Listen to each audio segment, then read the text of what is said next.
Everyone. Hey, my mic's on? All right. Good morning. Good morning. I'm sorry. I was just having an interesting conversation with someone. I'm explaining total war. Okay. Uh, and what total war is when everyone in the country has the same goal towards the same movement. There is no left, right, Democrat, Republic. Everyone and everything is going towards the war effort and winning the war effort. And that is what total war is. And the premise behind zombies is total war. You know, um, because zombies, you get bit, everything, all the zombies, they all go towards one thing. They have one goal. There are no other goals. That's what that is. So it's interesting because I mentioned uh, people are talking about how how how much green we have in the market right now and how um like what kind of reversal this is.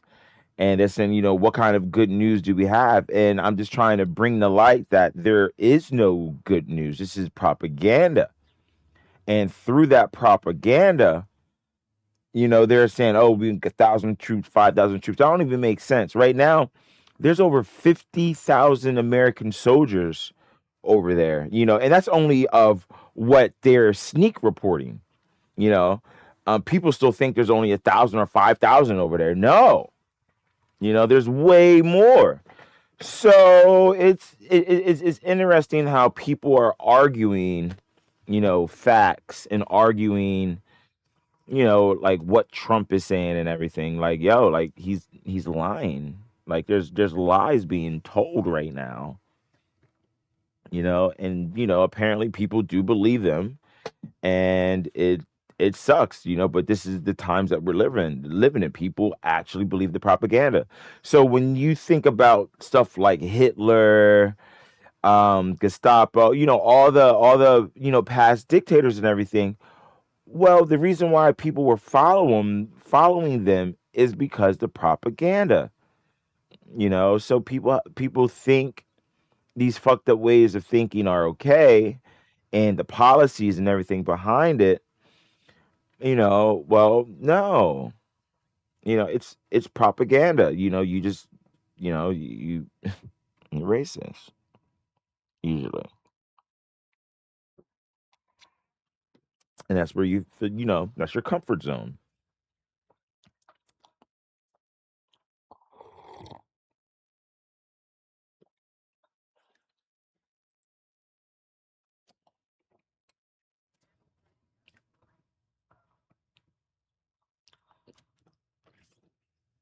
You know what? I think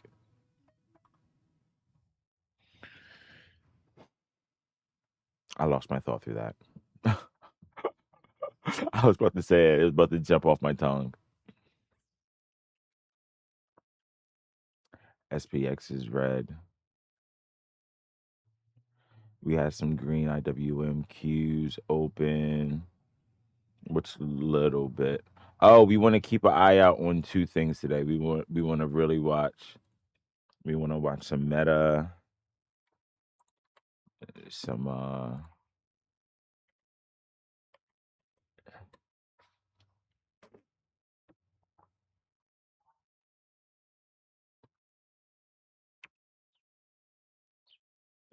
right. I mean, we're definitely going to keep an eye on the. Yeah, we can keep it. We're going to keep an eye on on what Microsoft and Meta. That was huge. That was huge last week. Oh, so I go to sleep, right? When I go off the stream, I go to sleep, and of course, things pop off. I think I said things are going to pop off. I just didn't feel like waiting for it. I wanted to get some rest. So, in saying that, I don't think I'm going to sleep through the market anymore. You know, I sold everything like high enough, but I missed like the high. You know, I woke up, things were up like hundreds of percent. It just I didn't sell at the best. So, yeah, that kind of sucks. That kind of sucks. Yeah, I'm not gonna I'm not gonna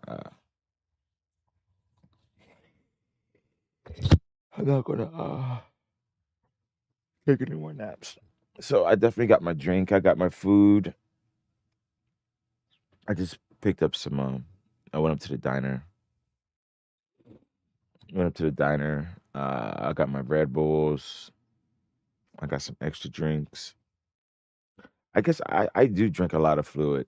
I drink a lot of juices. I have orange juice and a cran apple and water.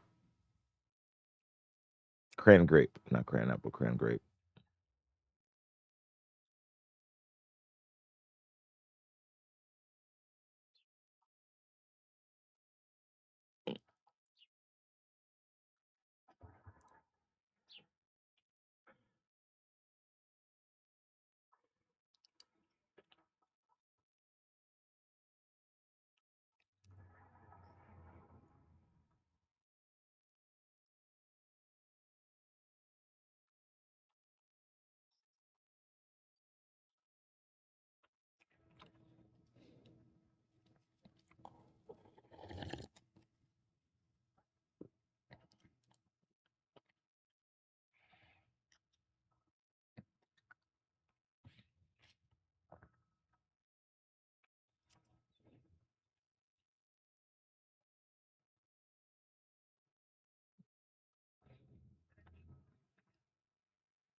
What time is it?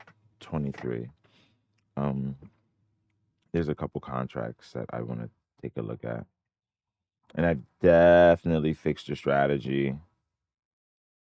Definitely fixed and corrected a lot of things, and I am really happy that I did that.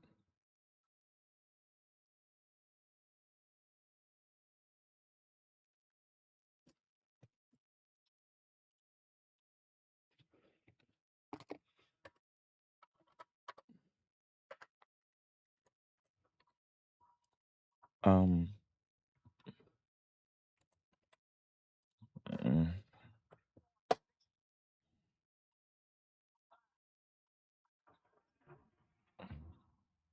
Bitcoin went back up. All right, so we're gonna pay attention. We're gonna pay attention about what's going on. Excuse me. Sheesh. Sorry about that. Mm,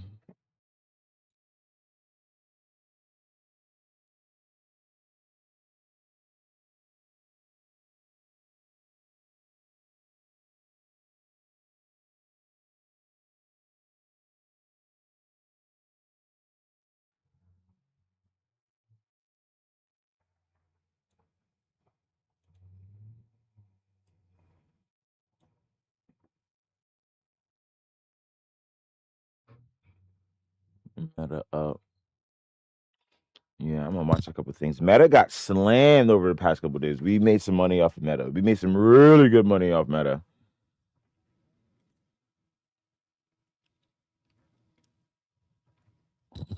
So we want to keep an eye out for some Meta. For that reverse. So this can be a good little bear market rally. You know, the market did fall really hard the past couple days.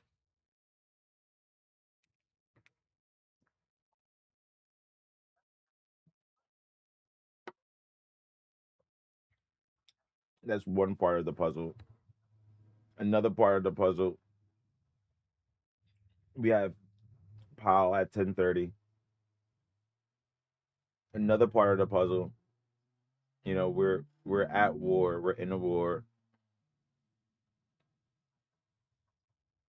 Um, Another part of the puzzle. Trump can tweet something, pretty much at any time.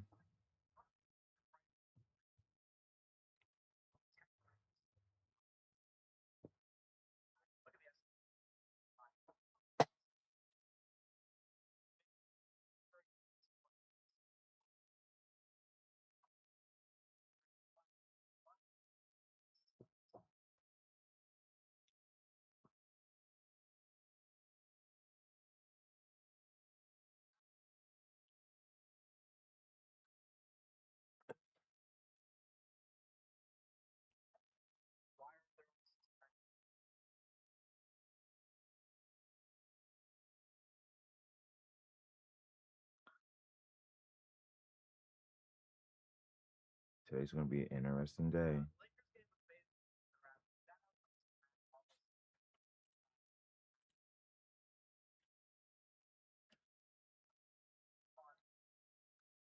640.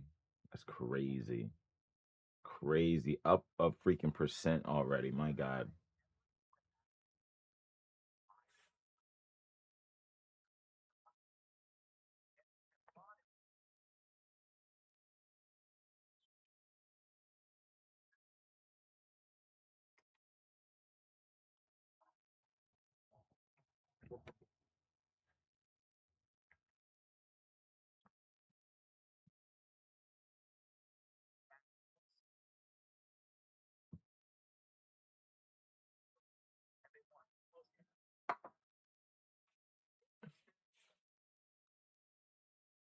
Um,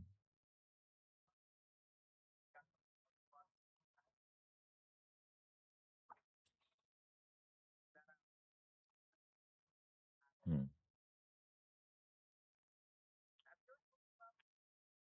Now we might get some covering too. What you doing, guy? What you doing, handsome? What you doing, handsome? What you doing, handsome? Oh, you just got out the pissy paws. Get off me, pissy paws. Get off me, pissy paws. Get off me, pissy paws. Get off me, pissy paws.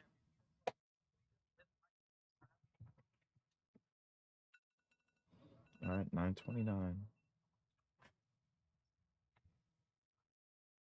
What are you playing in the shower? Am I gonna see more paw prints? I'm gonna see more paw prints, aren't I? Yeah, I am. What? You sneaking up on me when I turn around? I gotta go to work, boy. I gotta go to work. Don't make me rough you up.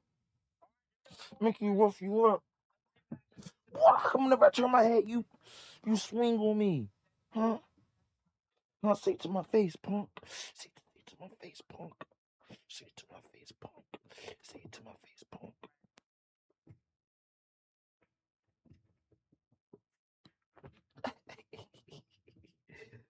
All right, Simba. All right, Simba. Simba. The charts. Simba. The charts. The charts. The charts, Simba. We gotta pay attention. We gotta pay attention. We gotta bring home the bacon. God, it's gonna be a long.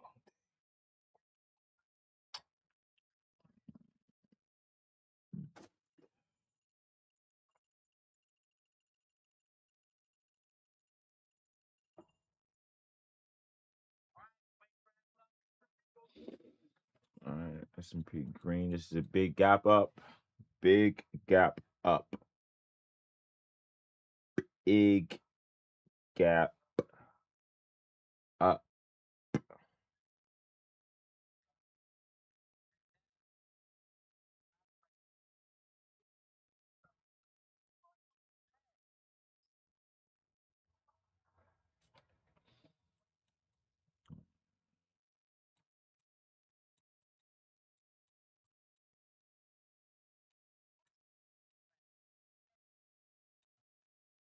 Microsoft. You see, look at that. That makes no sense. Look at those gaps. Look at those gaps. None of those gaps don't make sense. All right, there's the majority of the market right here. Majority of everything is green, but we do have some red.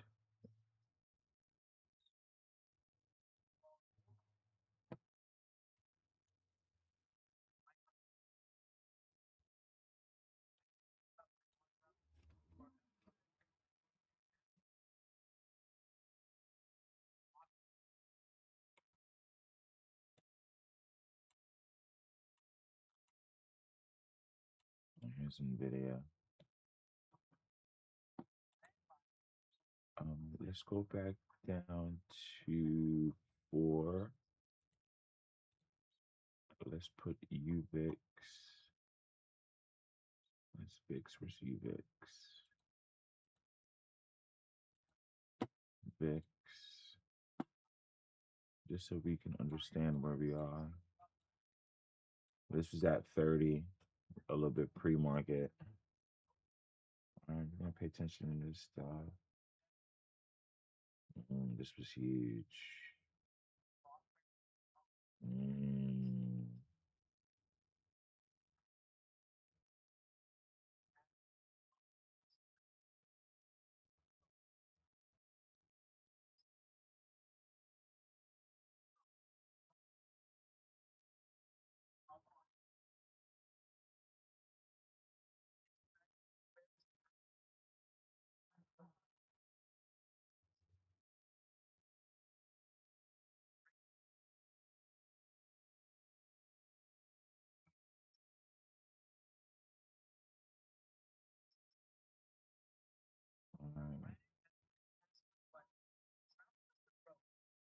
Yeah, I've seen that. Read it.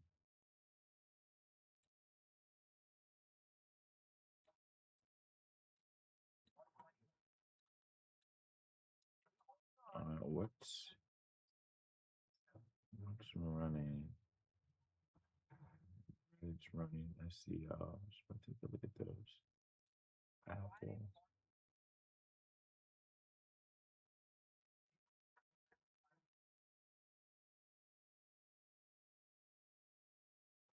Today. There we go.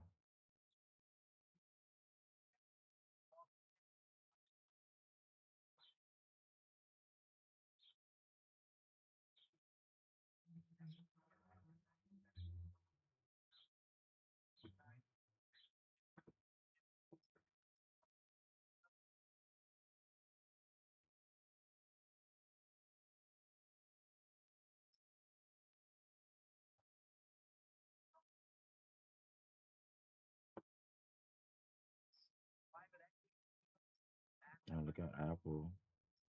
Apple's going negative right now.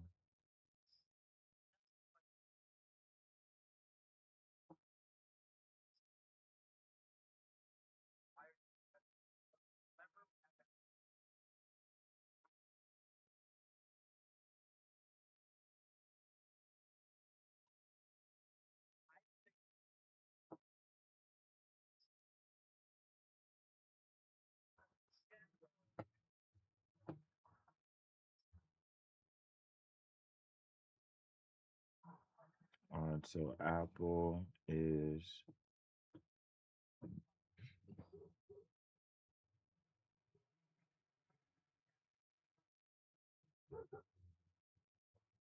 so you can play with your tail and I can't. That's crazy, boy.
Nice.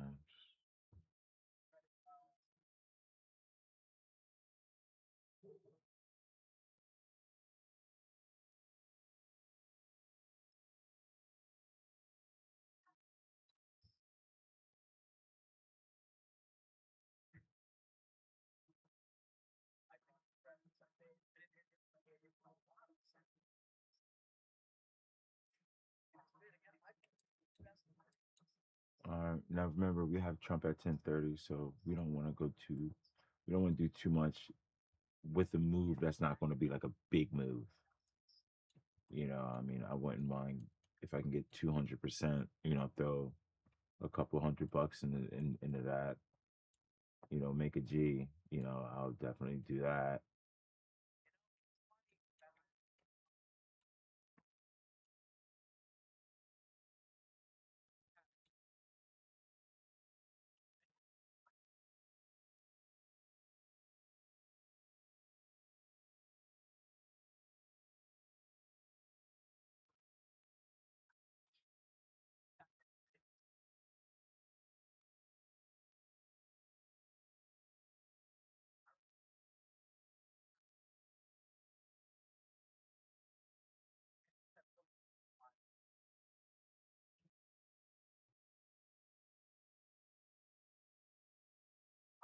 All right, this is where's Apple?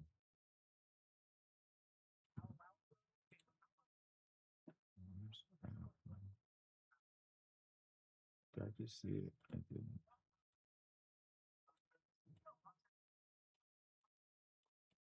All right, so it's going to fill this gap right here. 35. We still got two more dollars. It can change, but it's looking like it's going to fill the gap. And here's Apple. Apple and Nvidia, they're big heavyweights in the SPY. And we see the UVIX spiking. So, we see the direction. We know the direction. Fuck, I should have got more of these. Damn. These are at fucking.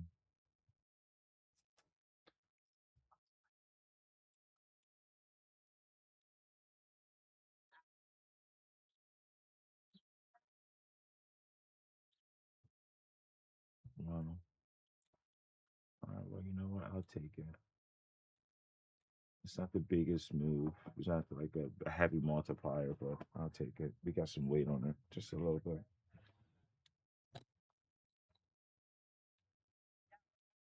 Mm.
big rejection on Reddit.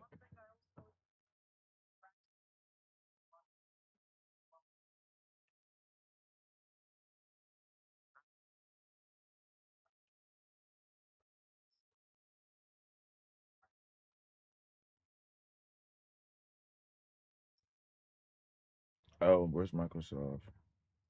Meta. Meta's recovering.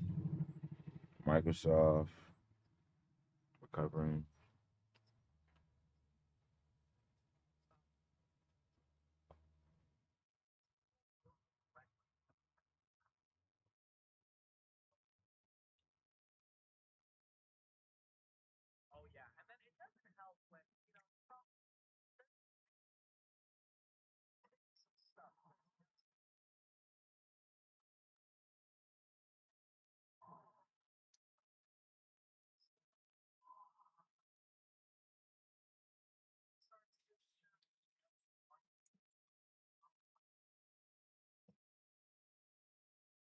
Google taking a turn. Nvidia took a turn.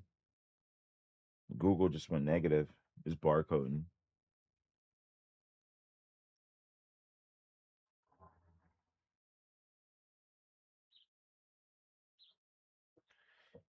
Bitcoin took a little turn.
Just gotta wait.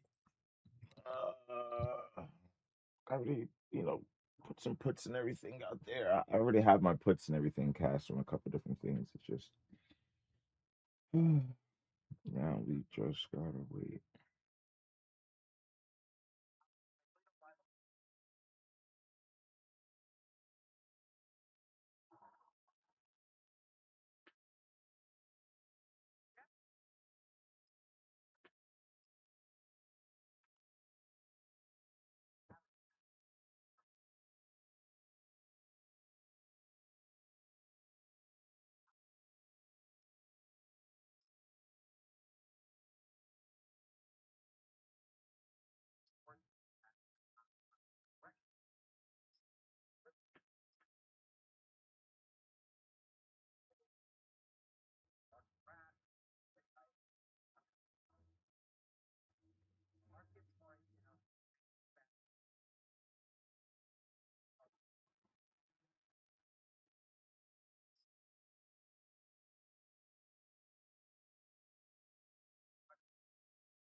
What is Meta doing? Mhm. Meta's back in the dropping mode.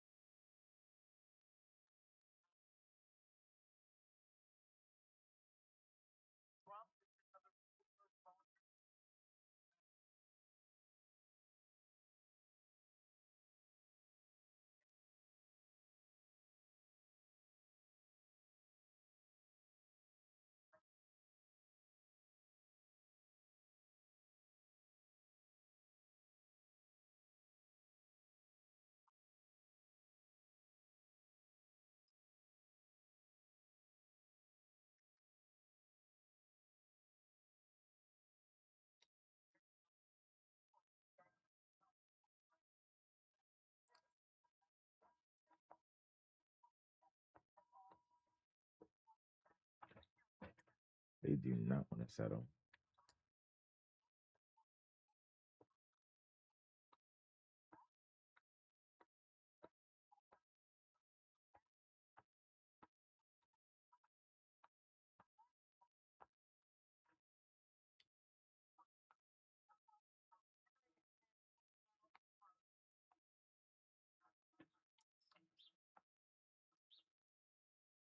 Is this live? I'm watching the news now.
to close that gap. Wow.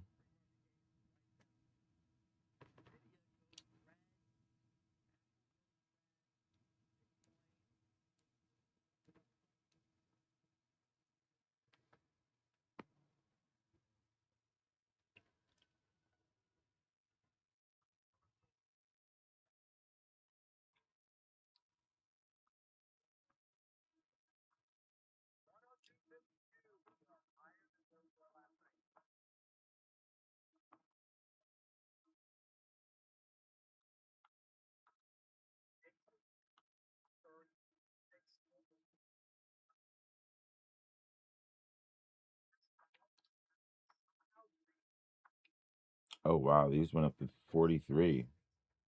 Whoa.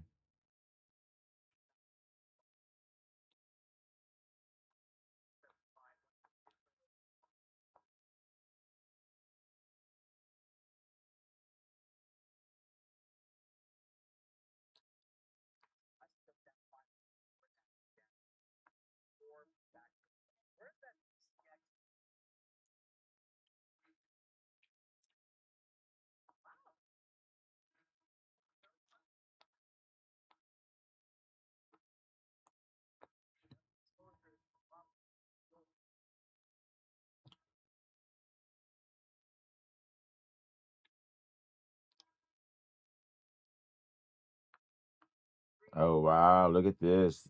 These went right back up. Mm.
Oh wow, look at oh my god, look at Nvidia. Oh my gosh.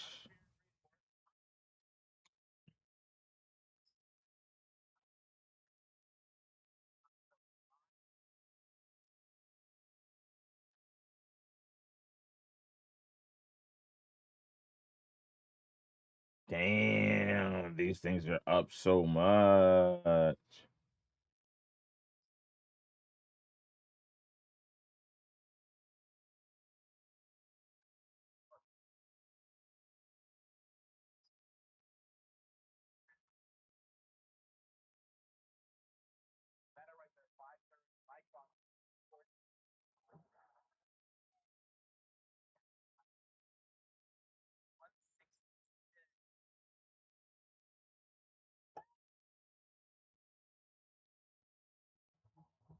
Yep, Google just went negative. Of course, Nvidia negative, Apple, Reddit went back. What's that? Zoom, Southern Copper.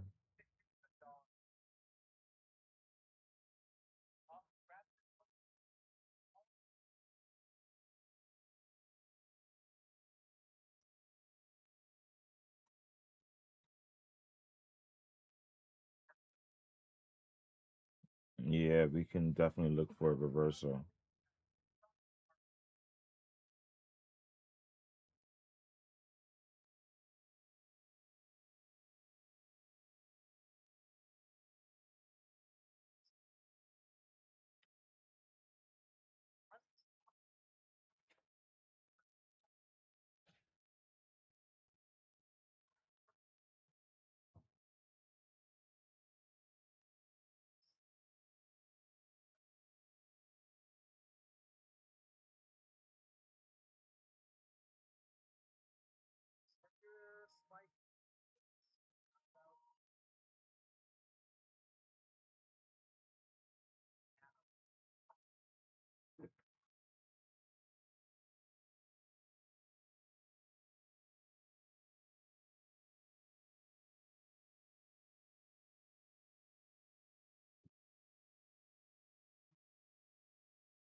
All right, so this closed the gap.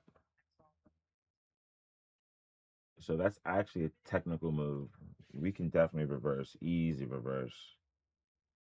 Easy reverse.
Fed's path forward remains cloudy.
My oil contracts are going up.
More red.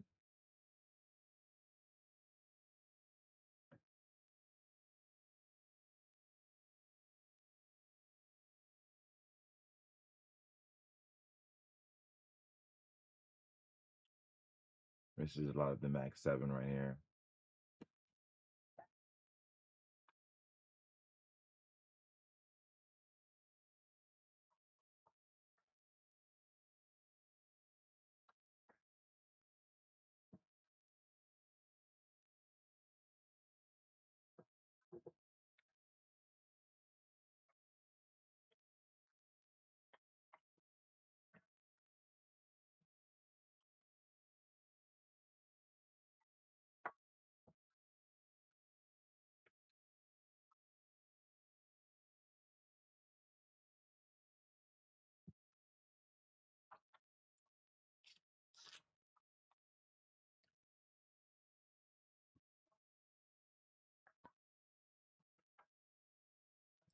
So we have lower highs.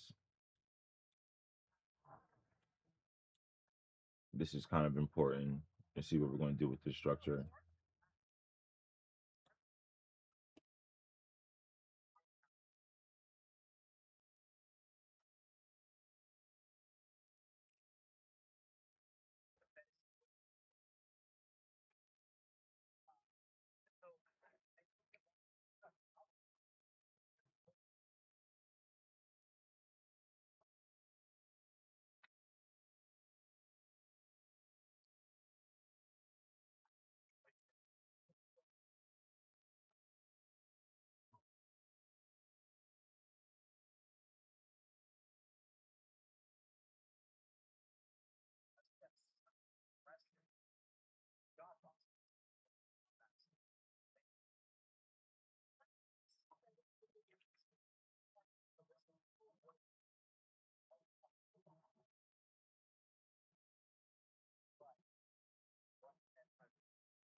That's blowing through levels.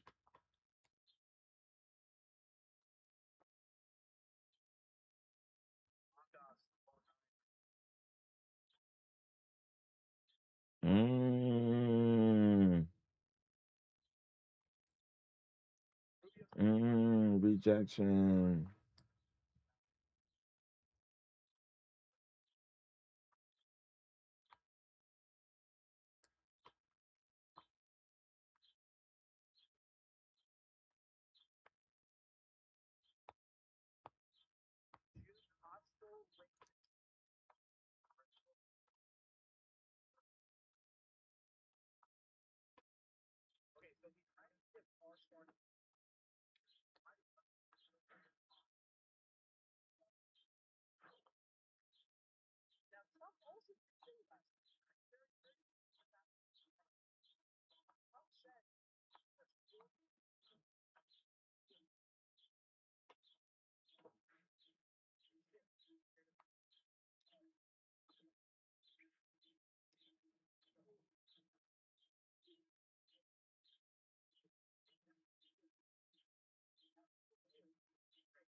The calls are moving, they're not moving like.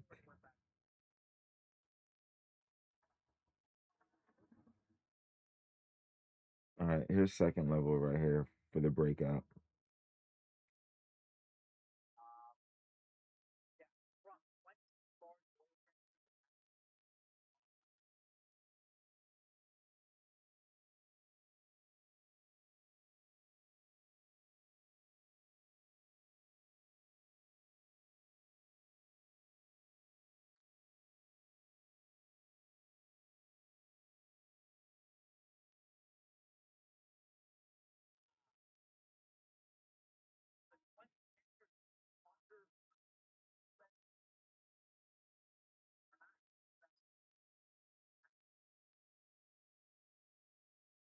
Yeah, of course.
You VIX closed that gap then too, right? No. That's interesting. So the SPY closed its gap, but UVIX didn't close its gap. Because remember, as this goes up, this goes down. So in order for us to close this gap and go up, this has to go down more. And UVIX didn't close this gap. Let's take note of that.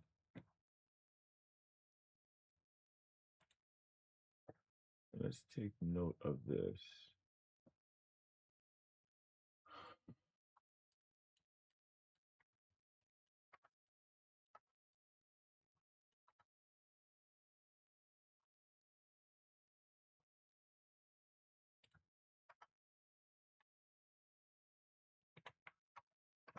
Um,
all right, you see how we have a change in structure now?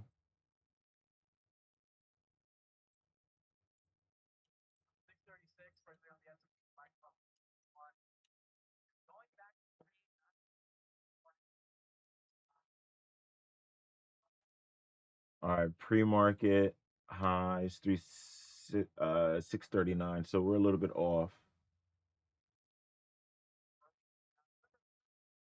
Did we hit the low? 634.48, close enough.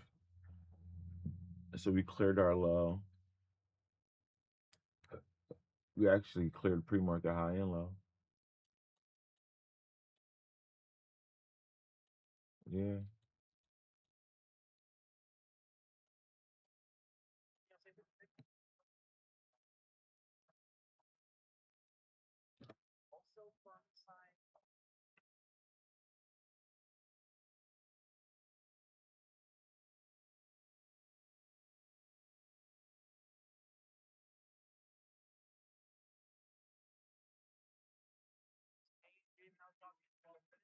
All right, J Powell's in 12 minutes.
These puppies are moving.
Mm.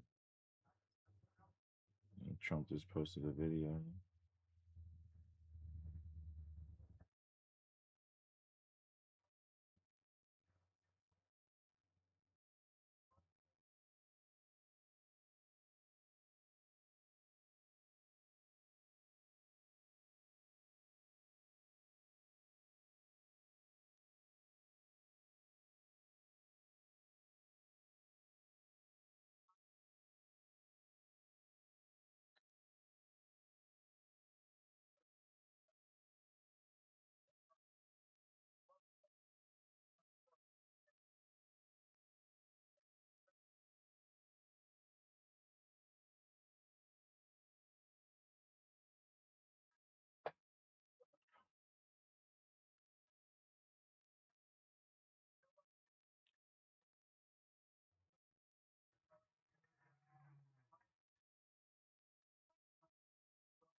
A bunch of nothing.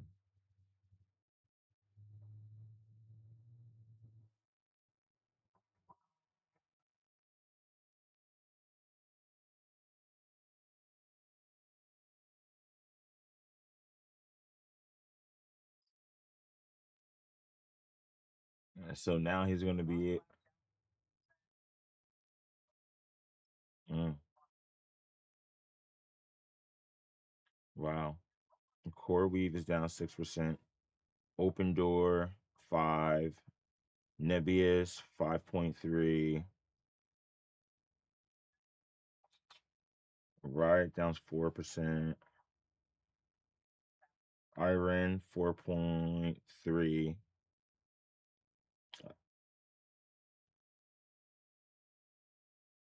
MU's down 3.85%. Just went up too, dropping more.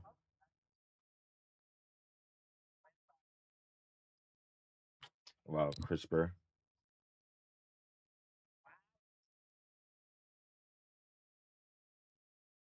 You know what? Let me run to the bathroom before Pal.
You can't tell me I ain't fly. You can't tell me I ain't fly. I know I'm super fly. I know I'm super fly. Hey. You fly too, Simba. Nah, let me not get you hyped, cause that'll get you over here. You gonna jump on me, then I'm gonna jump on you, then we gonna start playing. Nah. You too cute for all that. I'm not even gonna mess with you. Cause you gonna jump on me while I'm looking away. You gonna do something more cute and everything. I'm gonna say, oh man. Nah, bro. Chill, bro. I gotta focus.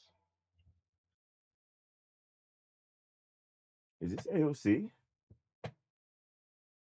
Yeah.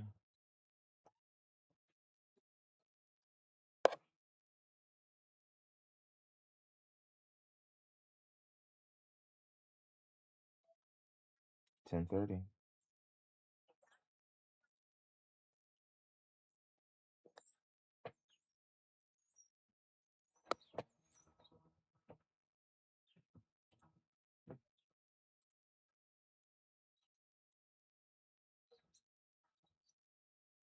All right, let's look for Powell.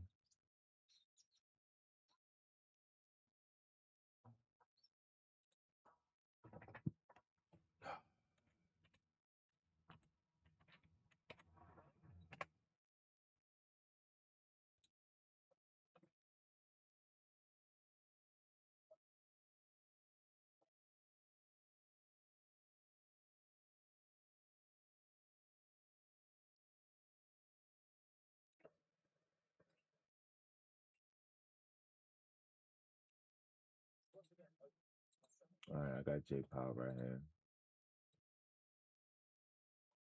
Locked and loaded.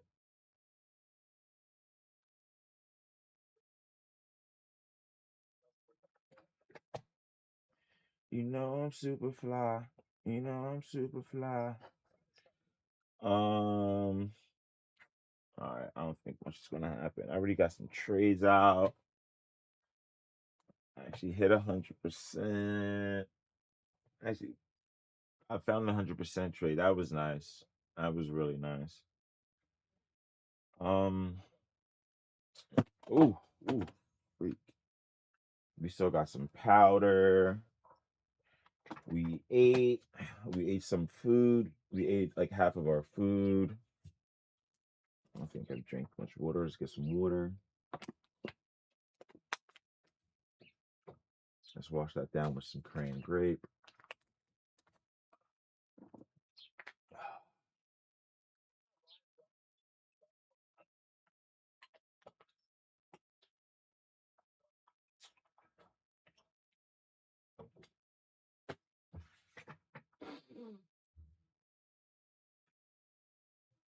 All right, we're waiting on Powell now. I'm gonna um open the sound when it opens. All right, here's NVIDIA.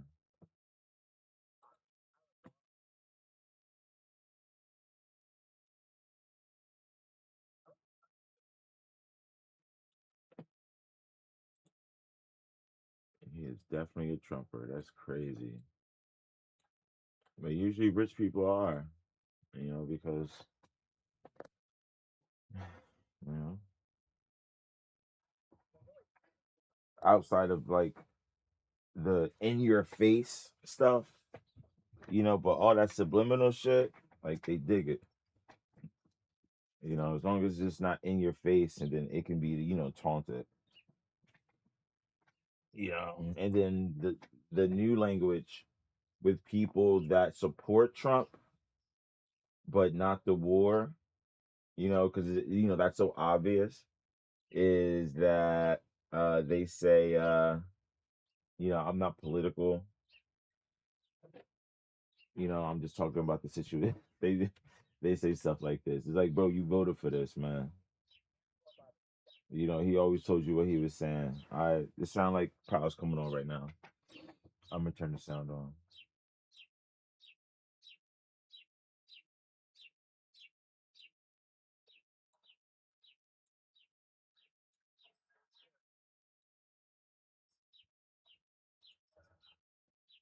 All right, Powell.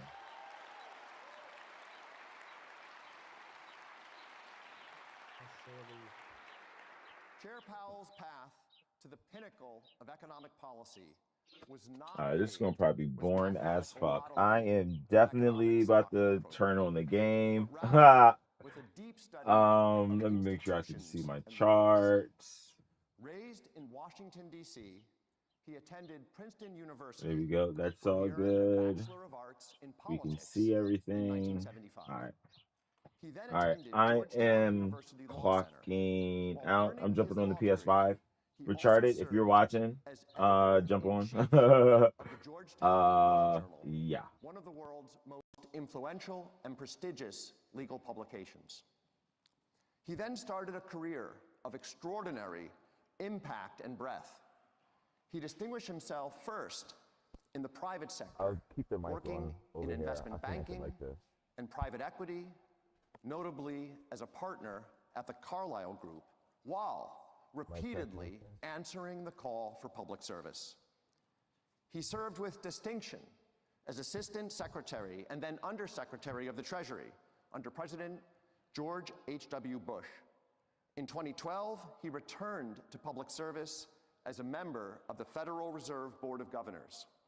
His nomination to serve as chair in 2018 by President Donald Trump, and then his renomination to serve as chair by President Joe Biden in 2021, stand as testaments to his bipartisanship. Chair Powell approaches economic stewardship with a philosophy grounded in empirical evidence, institutional humility, collaboration, and public service.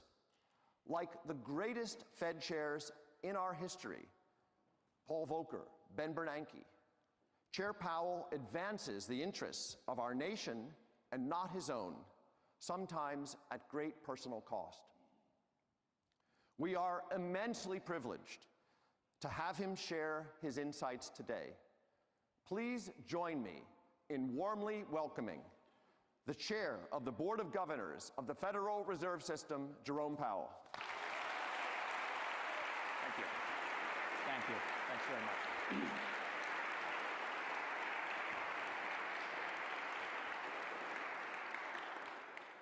So I'd like to start at the beginning of your career.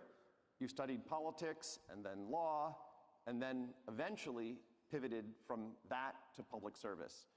Were you thinking about public service and economic policy making at the start, or did all of that come as a surprise later? And how did you decide to make the pivot when you were in the middle of your career?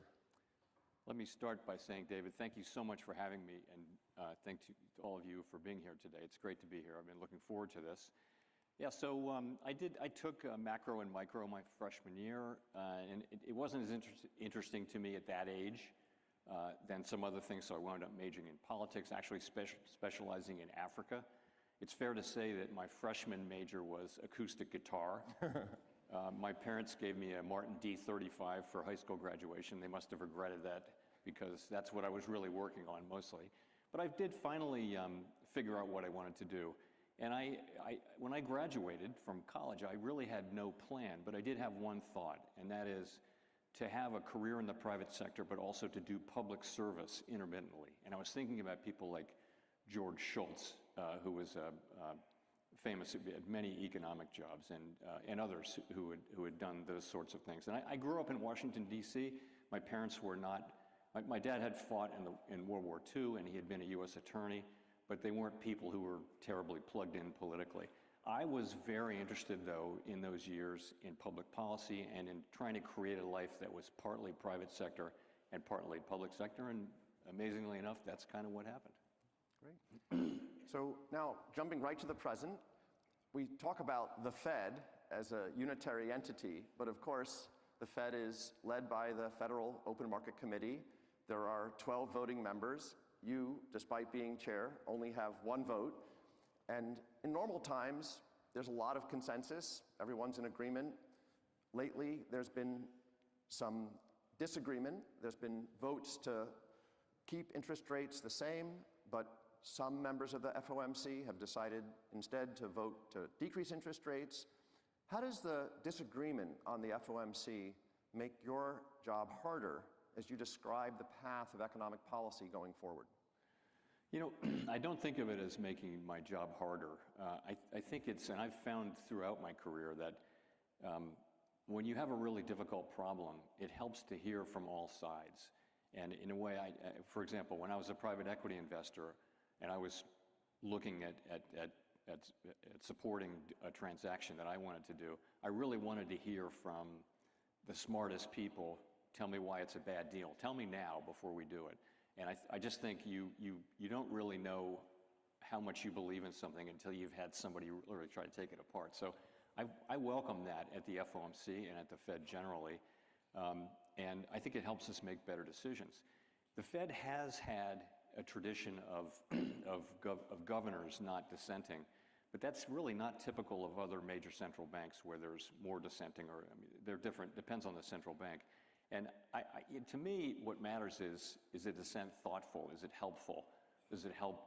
Does it express a point of view? Can you stand behind it and say, yeah, that's very thoughtful? And that kind of a thing is not bad. And it doesn't hurt with communications. You know, I think a situation like the present situation where, you know, there's sort of downside risk to the labor market, which suggests keep rates low, but there's upside risk to inflation, which suggests maybe don't keep rates low. You've got tension between the two objectives. And I think to try to expect unanimity at a time like that, where it's really quite historically challenging, it would almost be misleading to be really confident in which way that should go. In fact, it's been said that confidence is what you feel before you really understand the problem. Okay. Let's turn to the Fed's balance sheet. In 2008, 2009, that great financial crisis, there was a massive expansion in the Fed's balance sheet. And then again in 2020, under your leadership, there was a second vast expansion in the Fed's balance sheet to address these two economic and financial crises. The balance sheet has since come down a bit, but it still sits at over $6 trillion.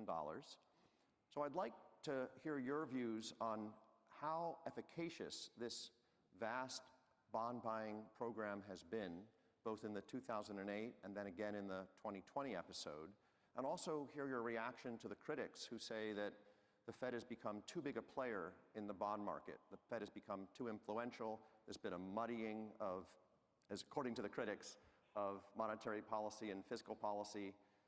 Do they have a point, or are they wrong?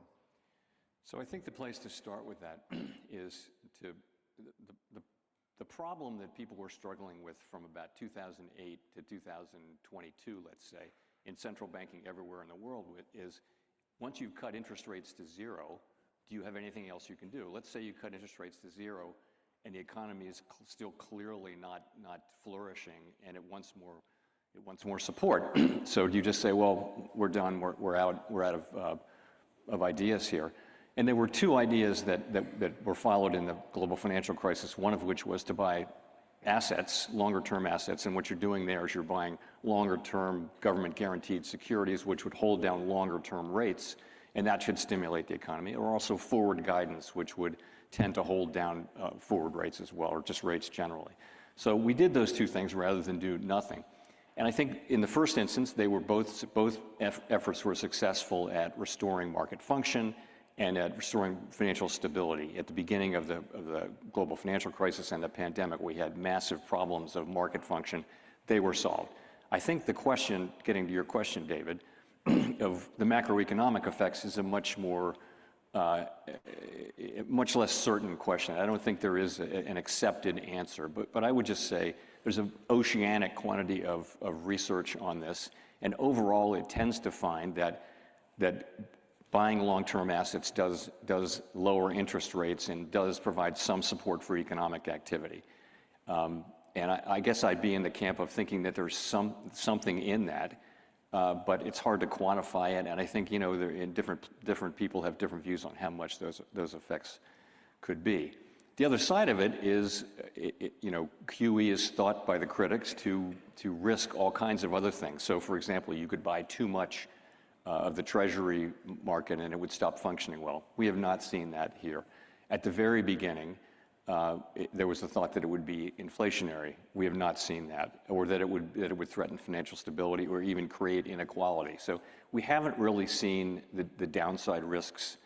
At the same time, the last thing I'll say is, I remember before I took over as chair thinking, I'll almost certainly never have to do quantitative easing.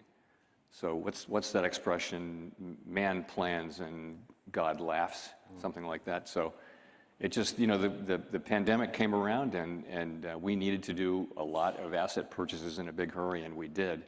So far, no Treasury Department has ever said, stop doing that, you're supporting the economy too much. Maybe that'll happen someday, but it hasn't happened yet. Great. So let's talk about the dynamics of inflation since the spike in 2022. Inflation has been coming down since then, but it still hasn't reached its 2% target. Some have argued that that last mile is extremely difficult, and to obtain that, we will need a recession. Others have argued that you've gotten us very close and you'll get us the rest of the way. Are you concerned about the time duration of the path from the high inflation of 2022 back to target? It's taken time. We're not there yet. Is that a destination we'll reach, or are you concerned that the last mile will prove very difficult?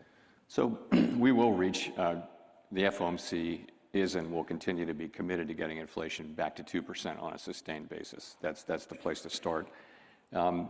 So I feel like we had pretty much gotten there at the end of 2024 against the predictions of almost the entire economics profession. When we raised rates a lot and very quickly in 2022,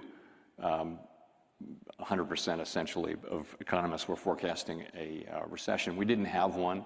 Actually, we had 23 and 24 were both very strong years as the supply side healed and as our higher rates had some effect on inflation. So by 2024, you had the economy growing at 2.5%. You had inflation in the 2 plus a few tenths on a 12-month basis by the end of the year.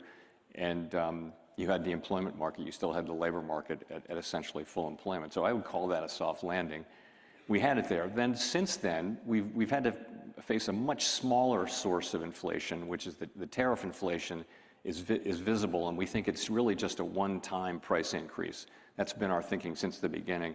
Right now, we think it's adding somewhere between 0.5 and a full percentage point to inflation, but that's a much smaller thing than we saw during the pandemic inflation. And you know, and of course now we're facing events in the Middle East, which will certainly affect gas prices, and we feel like our policy is in a good place for us to wait and see how that turns out. Yeah, great. So let me turn to the current crisis in the Middle East and the effect on energy prices. Indeed, this classroom is familiar with that question from the last problem set, where we asked, how would you advise the Fed to respond to the rising price of oil? And we teach that when there's a demand shock, it's a pretty natural set of recommendations that emerge for the Fed. But when there's a supply shock, like this energy price shock, there's trade-offs that the Fed has to juggle. How do you make those trade-offs in general, and how do you make those trade-offs in this particular instance? And can you help everyone with their piece? Well, maybe they should tell me. Sure. So you start with what you said. You know, our tools work on demand. Higher rates will tend to moderate demand. Lower rates will tend to stimulate demand. And when you have a supply shock, our tool doesn't have meaningful shorter-term effects on supply. So when you have a supply shock, the first question is, do you respond to it? And the classic question has been around energy, just in general, not really speaking about the current situation, although I'll get to that, I guess. But you know, energy shocks have tended to come and go pretty quickly. Monetary policy works with long and variable lags, famously. And so by the time the effects of a tightening in monetary policy take effect, the oil price shock is probably long gone, and you're weighing on the economy at a time when it's not appropriate. So the tendency is to look through any kind of a supply shock. But a critical, essential aspect of that is you have to carefully monitor inflation expectations, because you can have a series of these supply shocks, and that can lead the public generally, businesses, price setters, households, lead them to start expecting higher inflation over time. Why wouldn't they? At the end of a certain number of years, the inflation is now just higher, and that can happen. So you monitor that very, very carefully. Also, in the current situation, you have to be mindful of the whole broader context. And the broader context is we're still, we've been coming down close to 2% post-pandemic, but we've never actually, gotten right and stayed at 2%. So it's been a while. And we're very mindful of that fact. Inflation expectations do appear to be well anchored beyond the short term, but nonetheless, it's something as we will eventually maybe face the question of what to do here. We're not really facing it yet because we don't know what the economic effects will be, but we'll certainly be mindful of that broader context when we make that decision. Great. So you've been a powerful and vigorous defender of the independence of the Fed with respect to monetary policy. You've also been collaborative with administrations with respect to financial regulation. So under President Biden, you collaborated in a program of increasing regulation. Under President Trump, you've worked together to reduce regulation. So on the one hand, we've got an independent Fed with respect to monetary policy, and on the other hand, we have a collaborative Fed with respect to financial regulation. I don't think there's a tension there, but can you explain to us the two different approaches and how you understand them? Yes, so start with monetary policy. I think there's pretty broad consensus in both political parties on both sides of Capitol Hill, and our oversight, by the way, is Congress, not the administration. But pretty broad agreement that on monetary policy, the Fed needs to be fully politically independent, not reactive to political things at all. We just need to do our job and stick to our knitting. Regulation is a little bit different, especially since Dodd-Frank, where the Dodd-Frank Act created something called the Vice Chair for Supervision, who has a specific statutory assignment, which is to oversee all of supervision and also set the agenda for regulation. So the Vice Chair for Supervision, if she wants to propose a change in, for example, the Basel III Accords as implemented in the United States, she has to bring that to the Board of Governors, which is the 7 governors, and vote for it. But she has full control over supervision. So as chair, the whole idea is to be non-political and not, never working for or against any political party or individual, or never even considering things like that. So I think the way the law works is the chair should allow the vice chair for supervision to carry out the role that Congress has assigned to that person by statute. And that's what that is. So you'll see, and the two parties really have a big difference on regulation now.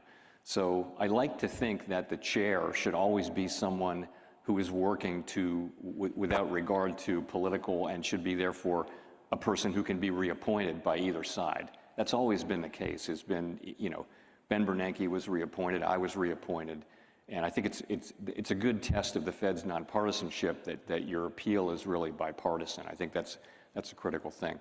So if I were to try to impose my personal views on regulation, that really wouldn't work. So I think there's I don't want to say deference, but any chair needs to let the vice chair for supervision take the lead on those issues, and then I'm another voter, is what I am.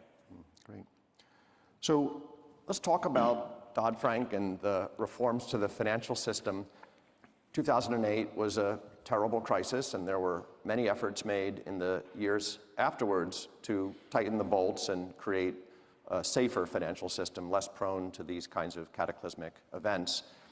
But today we look out of the world and we see lots of threats, both inside the formal banking system that you regulate and in the non-bank financial system, which is lightly or not at all regulated.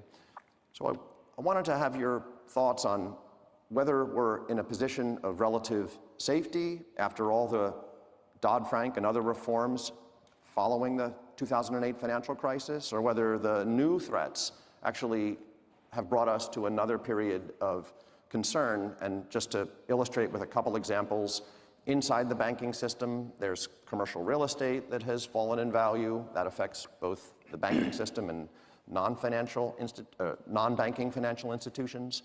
We have the private credit market and a very active debate about its health. We have concerns about cybersecurity in the age of AI. Do you worry that another financial crisis looms out there? Of course, there's always a possibility, but is it something that's an issue of high alert, or do you feel that we're putting all the pieces in the right places?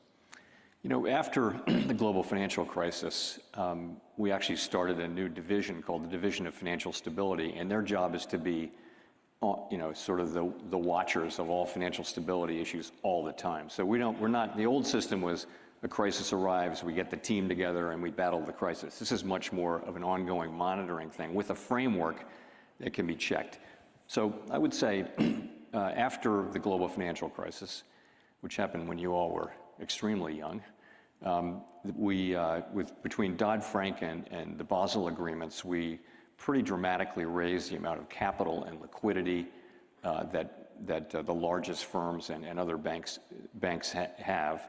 And I think that's been a good thing. I think they're also much sort of more transparent and more aware of their risks and that kind of thing. So I think we've significantly hardened the system against the kinds of things that happened in the global financial crisis, where you had a lot of credit losses really around mortgages. And so that kind of a situation, we've got well-capitalized large banks.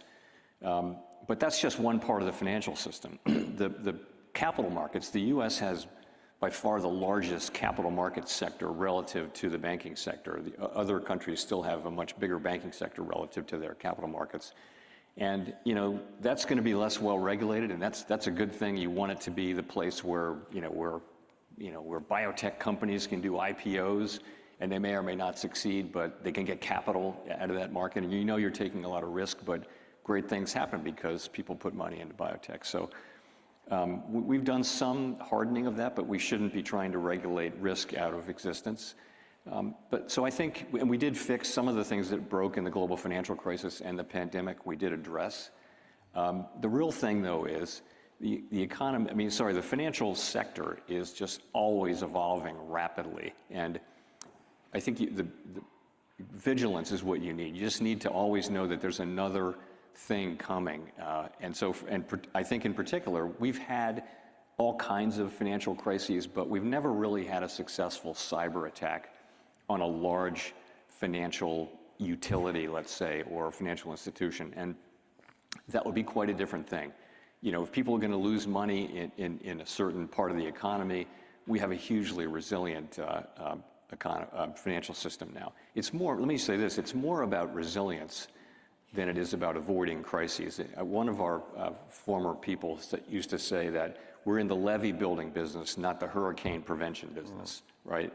So there are going to be hurricanes, and they're going to come, and you just have to assume you won't know what direction or what the nature of it will be. So you want a highly resilient financial system, and we do have that. But again, nobody who's in that business will ever give you a green light. They'll always say, here, these are the risks, and we got to monitor. You mentioned private credit. So private credit is something that as you guys are probably following. It's a relatively small part of a very large asset pool. We're watching it super carefully, as everyone is.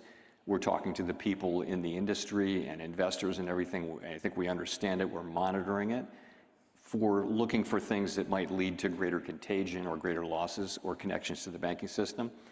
And we're going to do that. You're not going to hear people say, "Oh, there's no problem here," because that's a jinx. But nonetheless, it's something that we're following very carefully. What is one of your biggest regrets in your time as Fed chair? And on the other hand, what is something that you're very proud of? On regrets, I don't allow myself the luxury of that. I think it's really important that in my job, I'm focused on the windshield and not the rear view mirror. And so I don't. I'm tempted to say regrets, I've had a few, but then again, not so many, or whatever the line is from that Frank Sinatra song. So I just think I'll have plenty of time for that after I'm out of this role. But honestly, you just have to keep looking at the next thing. You can't be berating yourself for the mistakes that you've made. You're going to make mistakes, and you're going to learn from them. Take it from an expert. I've made plenty. But I don't focus on regrets and things like that. Overall, in terms of what I'm proud of, I'm more than happy to talk about that. Let's go for it. Yeah, let's go deep there. Basically, I'll just say it's an incredible honor to do public service, as many of you will find out at some point in your life. I always wanted to do some of it. I saw these people around Washington who were well-known public servants like George Shultz. I would think that looks like a really interesting thing to do. It's different, you know, in the private sector. I love my my years in the private sector, but there really is a feeling of what you're doing is ideally helping all Americans and that kind of thing. It's a great honor to serve the public, and particularly in a job like this. So that is the main thing I'm proud of is, you know, 14 years at the Fed and 8.5 of them as chair. I'll always be proud of that. And I'm very grateful to you for your service to our country. Thank you. So if you were willing to share publicly some advice that you would give to the next Fed chair, we'd love to hear it. So one thing you will learn when your children are grown up and they have their own children is never volunteer advice. Only give advice when asked. So, and I would only give advice if asked, and I would do it privately. But I'll just say in general a couple things about the Fed. It is very, very important to stick to your knitting and to stick to the things that were actually assigned. And there's always a temptation to want to move into other areas. And I think we have very powerful tools. They're supposed to be for maximum employment and price stability and financial stability. There's always a time when an administration looks and says, it would be good to use that tool for something else. What if we were just to and call that that's part of the mandate? Happens all the time, and we just have to be in a situation where we're not trying to work against any politician or any administration, but we have to be careful to stick to what we're doing. The other thing is, I'll just note that, the Fed's not a perfect institution. Don't look for perfection. What we do is very challenging and highly uncertain, but it's a great American institution, and I'm very proud to work with the people I work with. They're extraordinary right across the board, an incredible group of people, and I'll just close by saying it's very hard to build great democratic institutions and much easier to bring them down.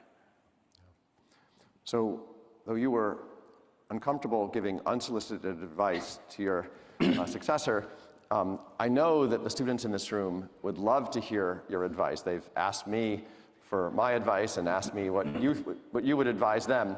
So they're entering into an uncertain time, an economy where new job formation is lower for many reasons. In particular, jobs that were plentiful a couple of years ago for students coming out of college are no longer so. And AI sits as this remarkable technological transformation that is both promising and existentially threatening. So if you're advising the 600 students that sit here today, what would you suggest they think about as they embark on both academic and then ultimately professional careers? Let me start by saying that I'm well aware, and my colleagues too are well aware of the current situation for students coming out. It's a time of very low job creation. And also you have AI going on. You've got the effects on job creation of significant changes in immigration policy, which have brought down both demand and supply of workers. The unemployment rate is really low, but that doesn't help you if you're coming into that kind of market. So it's a time when there's a business cycle, right? And you're coming out in the business cycle at a time when getting hired is a little bit challenging. There's also probably something more longer term, more secular that's happening and around technology and AI. So yes, it is a challenging time, but I'll say a couple things. One just is that the US economy compared to other major open economies and big market-based economies around the world is just incredibly dynamic and productive. Since World War II, US, compared to other, again, large mature economies, our productivity has grown at like twice the speed, for example, in Europe, and higher productivity is the way, compensation and earnings can grow over time. So it's an incredibly flexible and dynamic economy. It reinvents itself. Technology, it always comes from the United States. So just be optimistic about the medium and longer term. I'm very optimistic about the medium and longer term. The other thing is, my observation is that these large language models make people much more productive. I feel like it's making me more productive because I can learn things really quickly. And I talk to my son and others who are out there in the world, and I think if you use it well, it's making you more productive. So I think you're in a situation where you need to invest the time to really master the use of these new technologies, and that should stand you in good stead. But there's no denying it's a challenging time to enter the labor market, but it may take some patience and all that. But in the longer term, this economy is going to give you great opportunities, and just be a little optimistic about that. So when you talk about the longer term, are you talking about 10 years, 20 years, 40 years? Are you worried that they'll be wind at our back as we use these tools over the next decade, but at some horizon, let's say 40 years, there'll be substitution rather than complementarity? It's so hard to say. I mean, a lot of people, you talk to business people, are talking about, the next few years being big years for AI to come in, but they're mostly talking about existing, middle management, back office jobs and things like that. I don't think it shouldn't have those kinds of effects on people who can use AI well and that kind of thing. I don't know, but so certainly the next few years look like whatever the effects are, we'll start to feel them, because major US companies, and we talk to a lot of those people who run those companies, and they're all looking at what they can do, and the truth is they can take out a lot of jobs that can be automated by a very smart large language model. They just can, and they will. Because their competitors are doing it, and they can't afford to have higher costs than their competitors.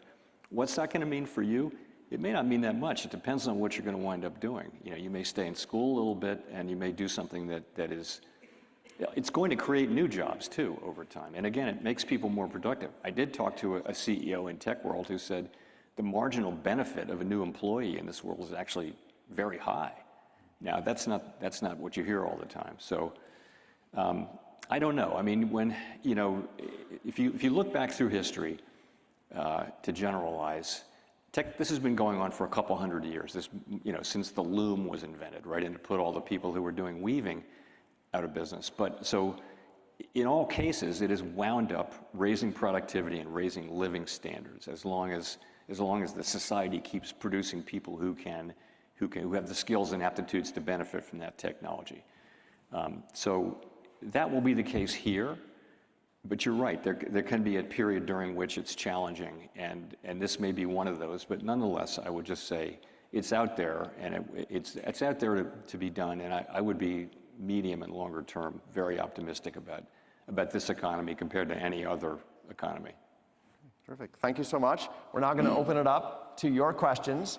So I think I've got Jason and David in the well, and I've got two microphones in the balcony. Why don't we start with, Jason, do you have a question? I think I have a question. Okay, great, fantastic. We're gonna let Jason ask the first question. Uh-oh. So Chair Powell, when you're making decisions at the Fed, I'm curious, how much are you relying on very specific economic models? The Fed has its own big fancy model, FERBIS. How much are you relying on information you get from talking to people out in the real world, to businesses, your own intuition and experience? What do you bring together as a way of thinking about these decisions with a role of economics, but everything else that feeds into it? So it's really all of the above. We have to start with the perimeter. We have the reserve banks are in touch. They're in all 50 states, right? 12 reserve banks, and they bring summaries of these extensive conversations they have with the public sector, the private sector, universities, healthcare, everything in their district. And we see all of that in the beige book and in the meetings. We get all of that. We also look at several models. It's never just the FERBIS model. It's many, many different models, and we look at different alternative simulations. You look at all of that, and then we look at where our policy stance is, and we look out the window and we say, does it look like our policy stance is affecting the economy in a way that moves us closer to our goal variables or keeps us at our goal variables? You do all of that. We also talk to each other. You know, I talk to the other 18 participants on the FOMC a couple of times each cycle, and people have different thoughts and ways of thinking about things. Talk to the senior staff, you know, they've been doing this longer than any of us. So all of those things go into it. I wouldn't say, you know, I mean, so a good analogy is when I was in the private equity business, we had really good models of companies, and my big boss said, we want to have the best model in the industry, but if you think that model is going to make the decision for you, you're in the wrong business. So the models are just illustrative. We cannot model the US economy with the kind of precision that we will never be able to probably. It's like modeling the weather. You can't predict it 2 months away. So it's all of those things, Jason. Thank you. Okay, so David, why don't you pick the first hand, and then Jason, you'll get the second hand. Dude, Then we'll go to the balcony, so looking for someone upstairs. Ran it up and then Hi, my name is Fabio. I'm a first year studying economics and government. I'm really interested in kind of the decision making in the Fed. How do you work with situations where like the decision might be very tight, and like sometimes there's like expectations of like the interest rates increasing, or it might be very tight, and those very tight decisions, like how do you end up making the decision? So remember, I'm one of 12 voters. So an FOMC cycle is about 7 weeks between meetings. We have 8 of them a year. So, and I would say sort of 3 weeks before the meeting, by then, I have to have a pretty good sense of what I think we need to do. And staff will already have been working on, if we're doing anything in particular, we always have like a special topic. So a lot of work is going on. So I almost need to make a decision about the probable thing we're going to do. And then I have to talk to everybody a couple of times, because I got to get people to vote for this. And a lot of it is finding out where the sentiment of the committee is. I've been working with these people for many years, so most of the time I kind of know how to approach a problem. That's how it works. So it's a lot of talking and listening and understanding. I think an underrated skill is in listening to people. Listening is, you know, if you listen to people and you hear them and you can make their argument and they understand that you're actually listening to them and not just, you know, communicating at them, for most of the people, most of the time, that's going to be enough. And by the way, that's true on Capitol Hill. That's true. It was true when I was a governor. I always felt like Ben Bernanke or Janet were listening to me, and if they could engage with the points I was making, then I felt like I could support what they wanted me to support. So it's a lot of that, though. I mean, it's a lot of committee management. The big part of it is to have active dialogues going with all of the FOMC participants, and by the way, also with all the senior staff who've been doing this a very long time, and they bring, in many cases, they bring history going back many years. For example, in the public communications that we make, you know, somebody who's been doing that for 30 years will tell you don't use that word, even though that word might make sense in another context. Okay. Over here. Good morning, Mr. Powell. I wanted to ask you a bit more about private credit markets, and particularly rising defaults among non-bank lenders like Blue Owl Capital. So I wanted to ask, to what extent could stress in these private credit markets spill over into the traditional banking system?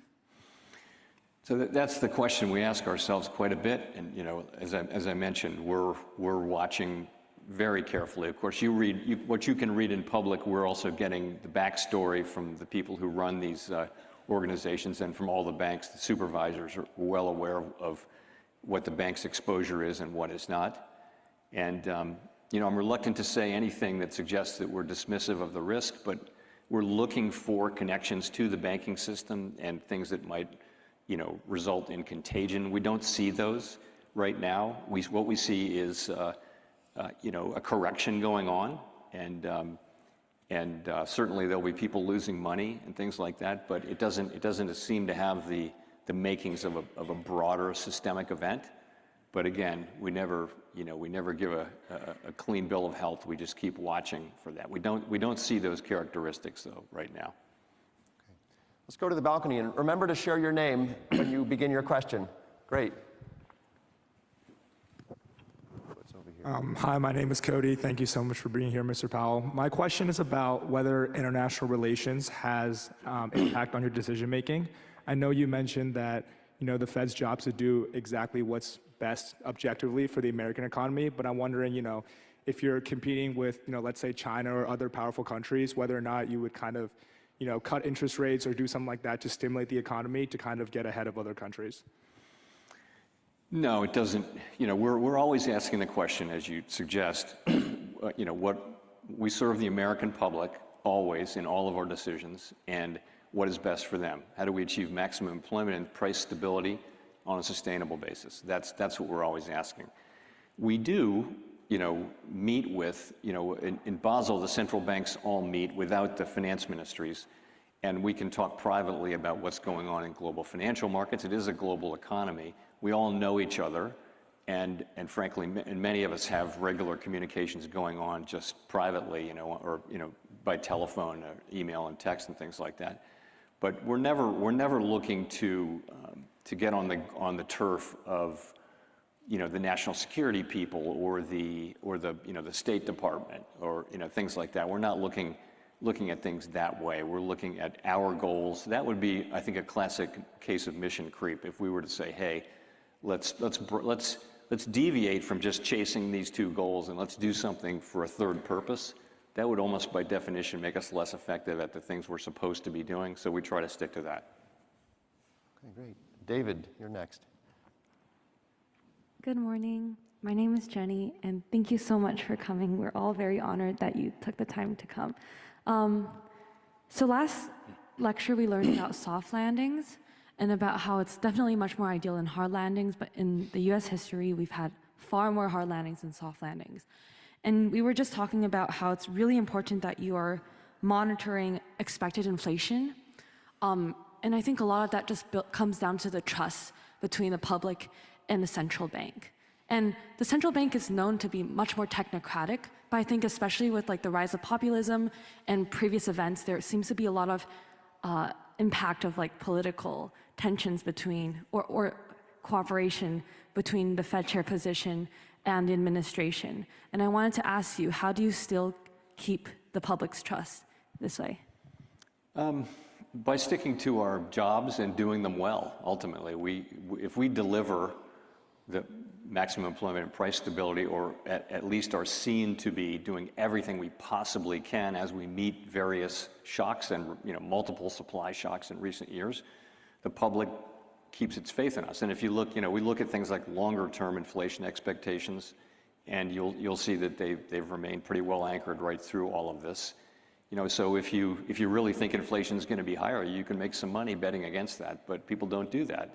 The people who are putting their money to work in the financial markets, not to give too much credit to that, but that's it. If we stick to our knitting and we do our jobs, we stay out of politics, stay out of the hot political issues of the day, and just do your job and keep your head down. I think, I see this through my dealings with elected people. If they get the sense that you're not there to deliver talking points, you're there to listen to them, and you're really somebody who's committed to doing your job and sticking just to that job, and that's all you want, and you're not going to get into politics, that's what we need to do. And I think generally, I think we are accepted in that spirit in Washington, and I think generally around the country as well. Jason.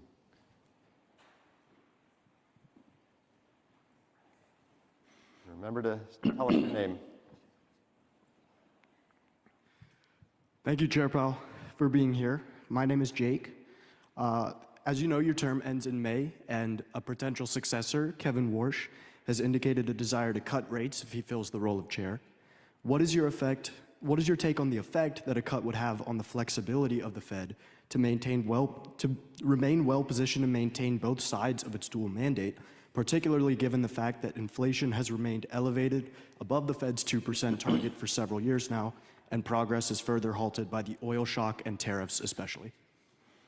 Jake, that's not something I'm gonna swing at, that pitch. Is that a Red Sox jersey, by the way? I called on him. Yeah, okay. I know this must be Red Sox country. So we're going to go to the balcony next.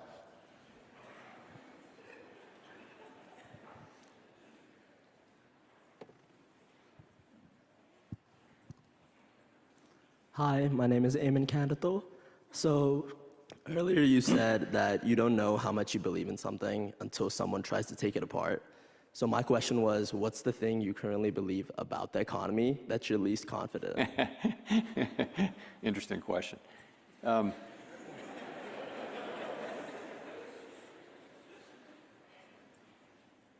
not going to give you a particular individual thing at the moment, but I will say that I would say this, and of course this is self-serving to an extent, but having worked in the private economy for most of my career, I don't have any predisposition to believe that models can really capture it, because so much of it is animal spirits, as Keynes called it, and also again, I go back to the weather. Will we ever be able to predict the weather with any precision three months ahead, other than the seasons? So the economy, no one has been able to really successfully predict the economy. So I think the temptation is always to place too much sort of stock in in models or in one particular outlook. The other thing is, another thing which is a big takeaway is, about fat tails, right?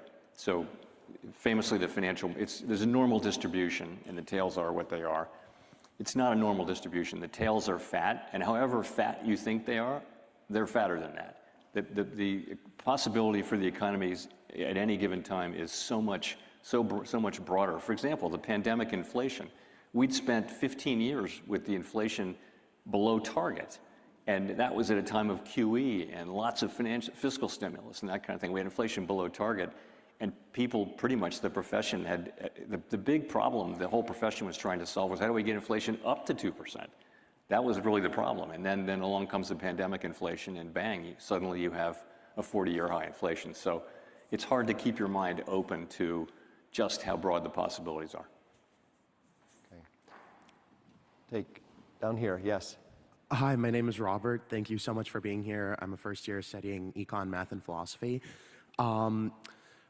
So many economists that I've listened to, at least retroactively, say that what we really needed during the COVID pandemic was around $3 trillion, and the government printed something along $6 trillion more than that. And so inflation rose, but that money is still out there. So if rates come down, obviously you took initiative and you raised them very significantly.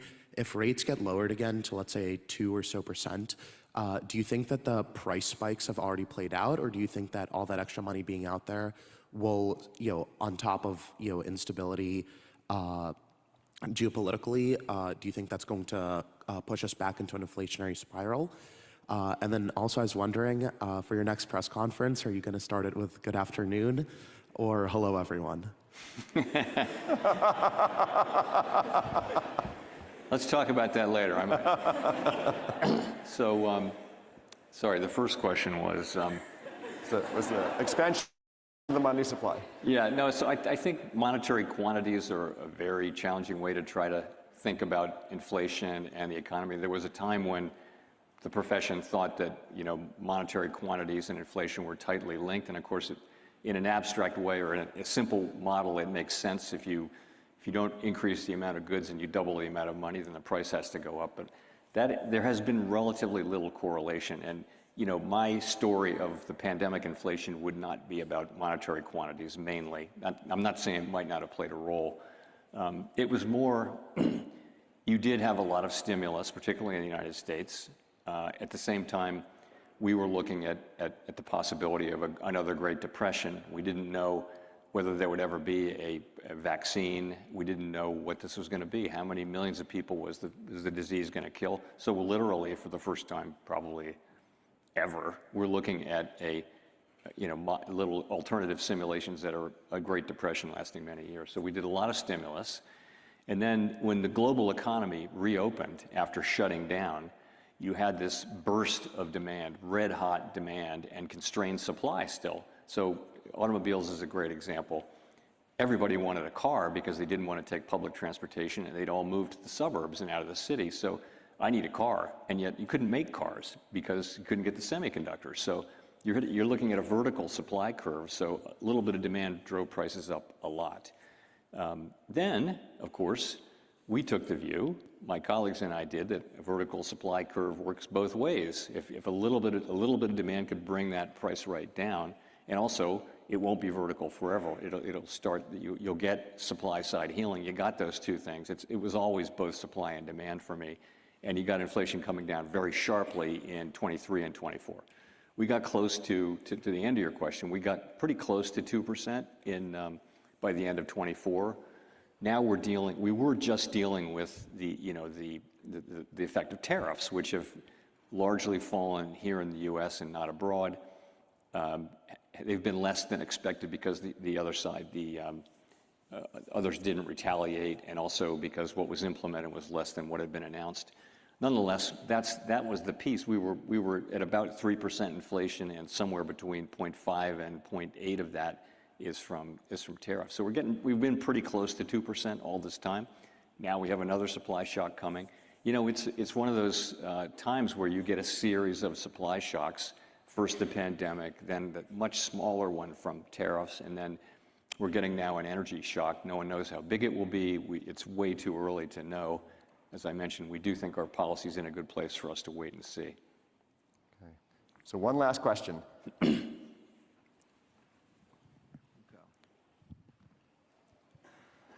Hi, Mr. Powell. I'm Lola, and I was wondering at what point does the size of the US's debt break the point of natural systems repayment, and if that's something you're worried about now or something you think our generation should look out for? I don't think we know what that number is, sort of ratio of debt to GDP, where it'll be a problem. There are, of course, Japan being a great example, there are countries that have much higher levels of sovereign debt to their GDP than we do. What's clear is that our debt is growing much faster. The federal government debt is growing substantially faster than our economy, and that ratio is going up, and in the long run, that's kind of the definition of unsustainable. The level of the debt is not unsustainable, but the path is not sustainable. And so it's really important that we get back to, we don't have to pay the debt down, we just need to have primary balance and begin to have the economy actually growing better, growing more quickly than the economy. It will not end well if we don't do something fairly soon. This is not the Fed's job, of course, and I pretty much limit myself to those high-level points which essentially everyone ignores. So we're going to thank Chair Powell, but let me just describe the sequence of events that now follows. So first we'll thank Chair Powell, then anyone who wants to is welcome to join us on the stage, and we'll take a group photo with Chair Powell. Because of a tight schedule, there can't be any selfies, because if there's one selfie, there's 600 selfies. Right. So you'll need to make do with one photograph of the entire class with our esteemed guest. But before we do that, please join me in warmly thanking Chair Powell.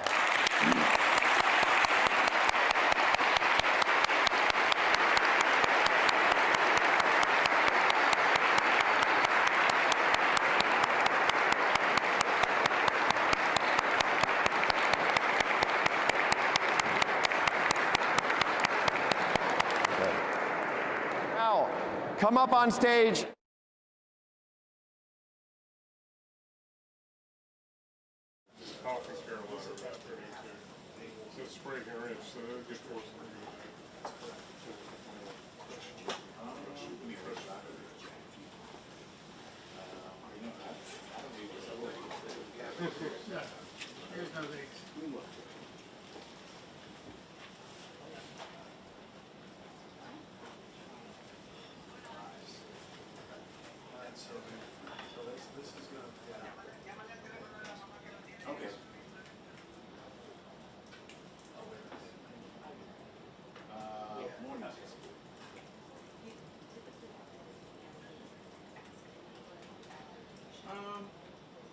Only if I choose something that makes it a little harder.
Jerome Powell.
is not growing. We went to this. Another one to Let's do it. Why not? best comment of the day. Probably best comment of the day is what I'm thinking. Best comment of the day. Right now we have. So what we should do is pin whichever the best one is. It is pinned. Oh, it is perfect. And so if we get another one, we'll take this pin off and pin a new one. Well, no, I just want to pin my favorite ones throughout the day, and then. Can we pin multiple? Well, look at the restream. I see one pinned. Yeah. But yeah, so far that's best comment of the day. It's all you need. A 20 lot and a prayer. Would be my. That was a Rizzo quote too. And he ain't talking micros. It's gonna be at my discretion today. But my favorite comment of the day, I think I'm gonna give him. I'll give an account away. I'm with it. I like the idea.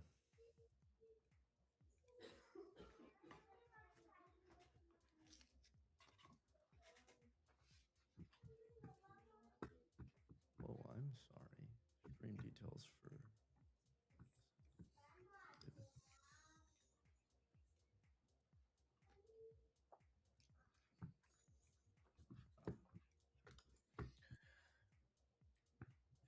Gosh, I really want to reshort. That probably means it's not a short at all. It looks shorty. This looks like it could be a flip on SPX. Nvidia's kind of. I just know that the cues are stalling. The market that we're in. This is crazy. Look at this 15-minute Nvidia. This is crazy. Just big candles back and forth. Microsoft's still strong. Apple a little bit off the lows. Wow, Google ripped, I guess, in that battery headline.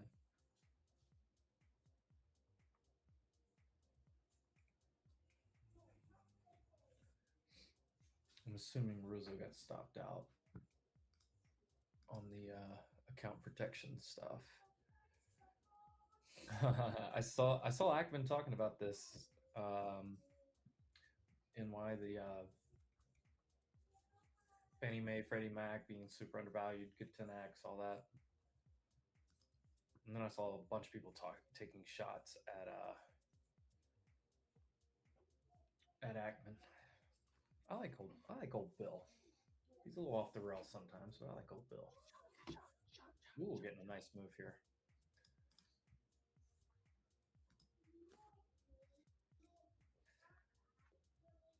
I mean, I look around and I see decently strong Google, Amazon, and Microsoft.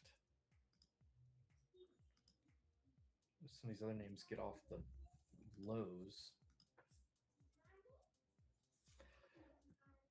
Honestly, NVIDIA breaks back above right here.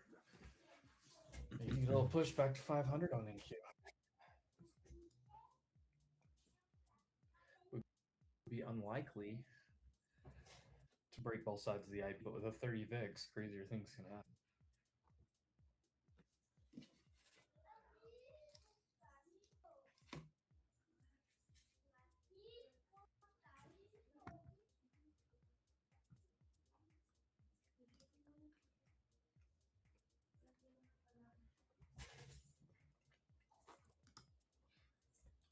Not sure where Will is this morning. Probably at a meeting or something.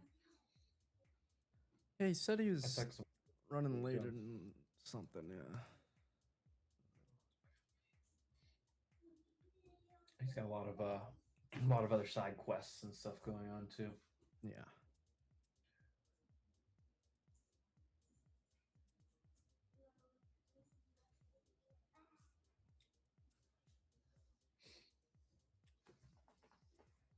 Y'all ever seen a redneck? Bro, you're burnt, aren't you? Oh my gosh. Boom. Boom. Look, I don't know if you can tell with the lighting, but Bro, what happened, dude? Still got my watch on this arm. What'd you do? Dude, that sun hits different at elevation. Homie got roasted. It wasn't even hot, dude. It was like 75 degrees. It was felt great outside for 2 hours in. All of a sudden, I was bacon started popping on my back. Oh, that's gonna peel. Oh, you're gonna peel like a lizard, dude. Oh, I'm gonna shed a whole layer of skin. That's crazy. Oh man, I'm tempted to be short against this spot. Dude, is your neck just on fire? Just hot, dude? Is it just like fucking hot? There is heat. Oh, there we go. Dude, there's just heat radiating off that area. I know there is. There is heat coming off my body right now. That M so hot right now. That Hansel so hot right now. The hottest, most red, like all the states that I won. That Hansel is so hot right now.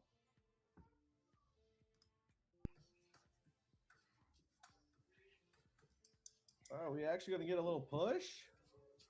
You can go up and touch that pivot point. What's up, gang? Saw it. Saw it. Cooking. Dude, QQQ printed another buy signal, and I was like, I don't know if I want to take it. And I was like, but the first buy signal it did, it played out good. It just did it again, and I'm so mad. You didn't take it. No, I'm sitting and put credit spreads. Wow, wow, wow, wow.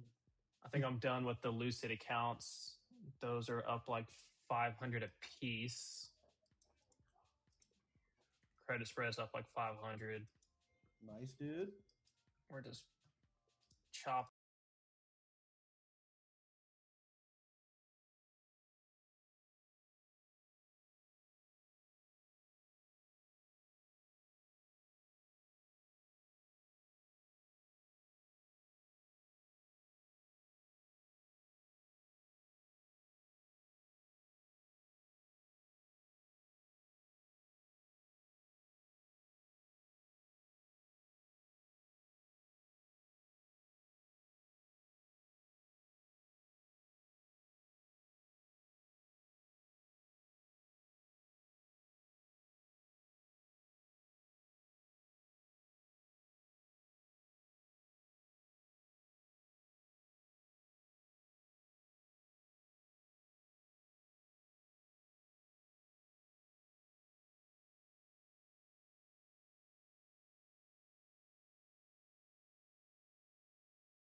We are definitely stuck in range. We are in a range. You know, I still got some things out there. I didn't take this trade. Oop, I didn't take this trade here. I'm gonna try and find some news right now too. Ooh, I have to use the bathroom. All right. So I'm gonna put something on. Just give me one sec.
will be done in a few weeks. Right. We'll see if this is just, more, American statistical reasoning.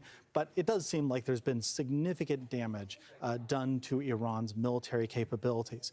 Others require negotiation and agreement to get to. And as Hassan is saying, there were negotiations taking place, very serious negotiations by all accounts, but those of the Trump White House, about what the future of Iran's nuclear program, not its nuclear weapons program, but its nuclear program would be. And those negotiations had progressed to quite a long ways.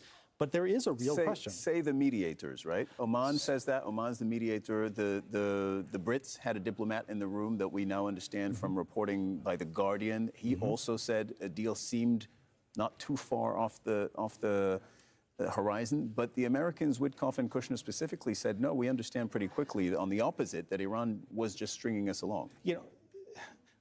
According to reporting, Steve Witkoff does not understand the difference between centrifuges and washing machines.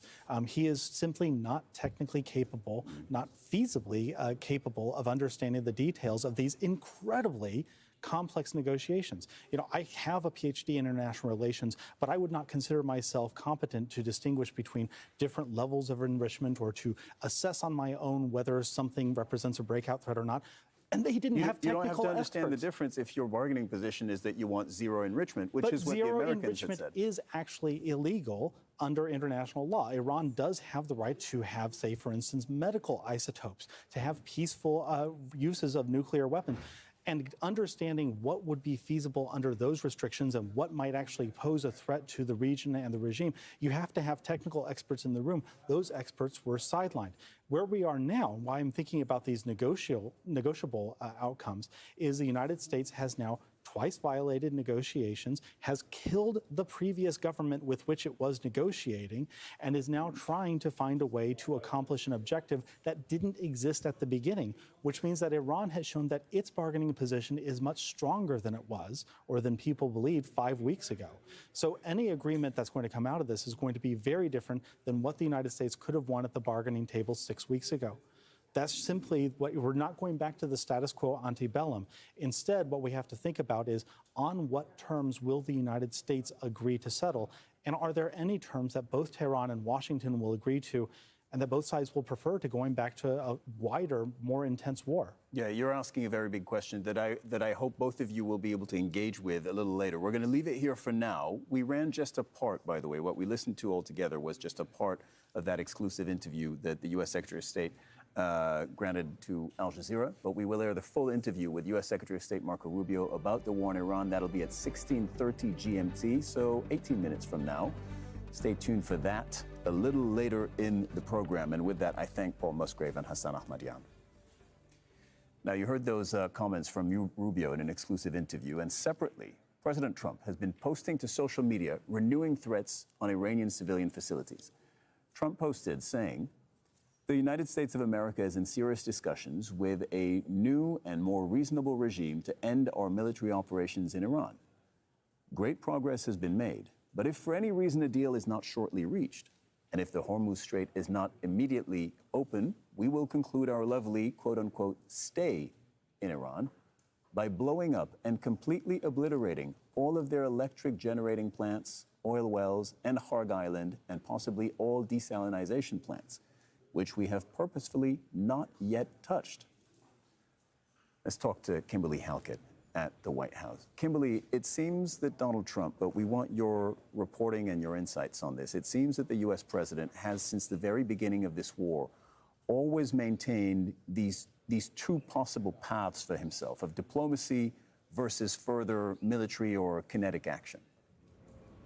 That's right. And that's what we're witnessing still, as we've heard the Secretary of State Marco Rubio telling Al Jazeera exclusively, again, that Donald Trump always prefers the path to diplomacy. But at the same time, there's that dual track, that second pathway. if diplomacy fails. And that is what we've seen on social media, what you read just a moment ago, that threat, an escalated threat that there could be the targeting of Iran's energy infrastructure, namely Kharg Island, oil wells, also power plants. What the U.S. president appears to be doing is threatening Iran's economic lifeline, which we know Kharg Island is, but also at the same time trying to force a reopening of the Strait of Hormuz, giving that deadline. And what he's hoping is that he can achieve this through this maximum pressure in order to get Iran to give some sort of response. Now, we've heard Iran saying that we aren't negotiating, even as the U.S. president maintains that's exactly what's taking place. So, again, it's this dual track. On the one hand, the U.S. insists it is through intermediaries negotiating some sort of deal, but also saying if that doesn't work out, well, then we're going to have escalation. Now, we aren't going to see the U.S. president today. He doesn't have any public events on his schedule, but we are expecting at the top of the hour, shortly thereafter, a press briefing with Caroline Levitt, where we hope to get more on all of this. Okay, Kimberly Halkett, as soon as you find out more, of course, we will be wanting to hear from you, as will our viewers. Thank you very much, Kimberly. Despite Donald Trump's claims that negotiations are progressing, Iran says diplomacy with the United States is not being held directly.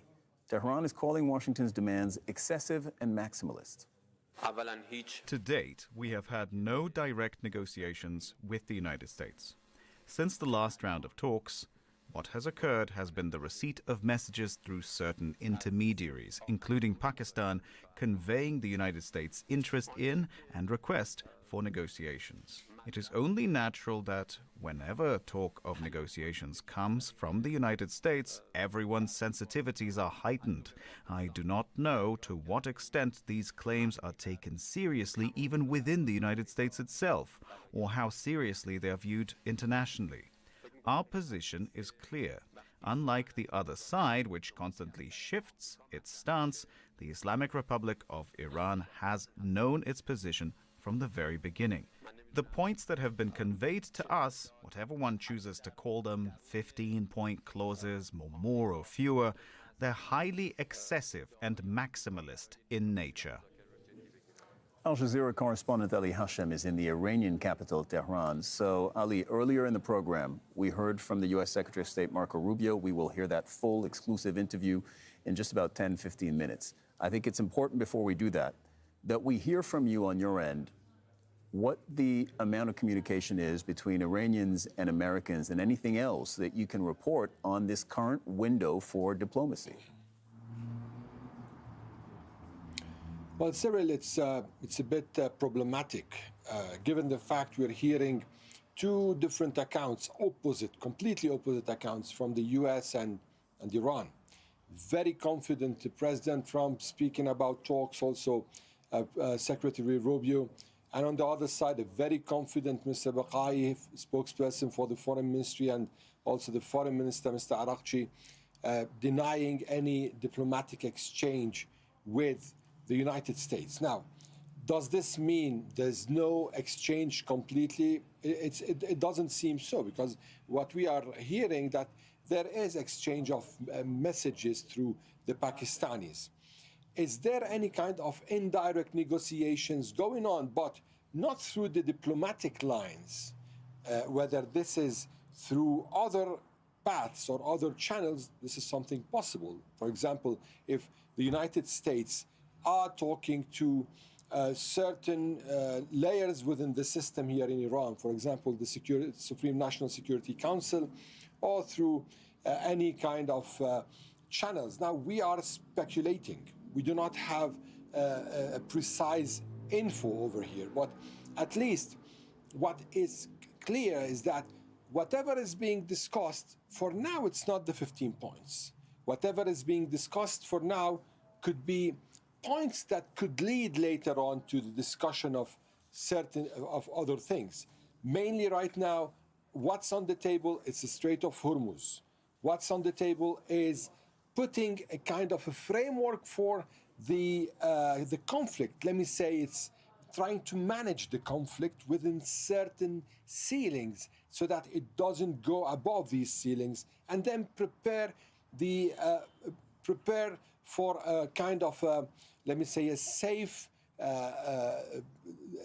landing, given the fact that there have been a lot of threats going on, and at the same time there is already a lot of reasons for everyone to panic. We've seen several attacks on nuclear facilities, several attacks around the Bushehr nuclear facility, which is raising alarms everywhere. Ali, actually tell us about that. Tell us about the latest attacks on Iran, because even as we are hearing from both sides what their negotiating positions, or at least starting positions, could be in the event of diplomacy, attacks are continuing both ways. Absolutely. Now, just like 30 minutes ago, there was a huge explosion from the west of Tehran. During this day, I've seen with my eyes an explosion, a huge one towards the east, another one towards the west, a couple towards the west. So there have been several airstrikes already in Tehran, the capital, and across the country from south to north. There have been several attacks, and of course part of these attacks are also getting close to, as I've been saying, the Bushehr nuclear facility. It's maybe third time that it's not hit directly, but targets around it are being hit, and this is raising alarms. Also, we've seen a lot of attacks on infrastructure. So while everything is being discussed in a way or another, while President Trump is already saying there is a line open between him and the Iranians, the war continues. The war hasn't stopped. Yeah, always concerning, as you say, when there are attacks near an active nuclear power plant. Ali Hashem reporting from the Iranian capital. Thank you very much. Israel's largest oil refinery in the northern city of Haifa has been hit for a second time. The Israeli Fire Service said an industrial building and fuel tanker were both struck by debris from an intercepted missile, and that started a fire. The armed group Hezbollah has claimed responsibility for this attack. Israel's energy minister says that there's no damage to production facilities and that fuel supplies will not be affected. Al Jazeera's Noor O'Day is following all of this from near Ramallah in the occupied West Bank. Noor, what more can you tell us? Well, Cyril, the rockets targeting the north in Israel have really not stopped. There was a period, or at least two incidences, where Iran and Hezbollah fired at the same time.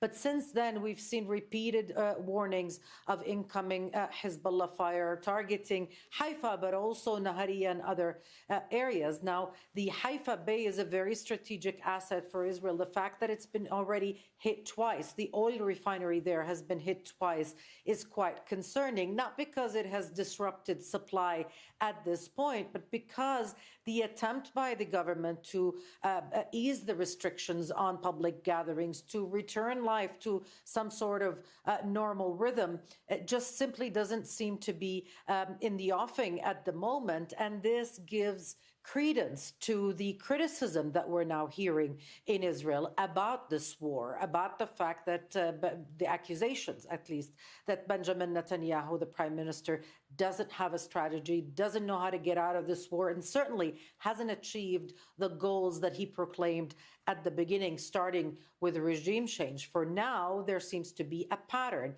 Iran and Hezbollah are focusing fire in retaliation for Israeli strikes on strategic assets in Iran, like the steel factories, like the energy and power plants, and so on. We saw that in the attack on Beersheba yesterday on the chemical plant. We saw that in the attack on the oil refinery, and we've also seen it on the power plant in Outthere, which provides Israel with a fifth of its energy.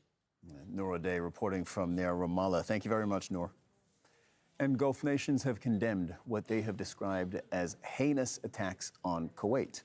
One Indian national was killed in an attack on a power and water desalination plant earlier on Monday. This brings Kuwait's death toll to 7 in the conflict.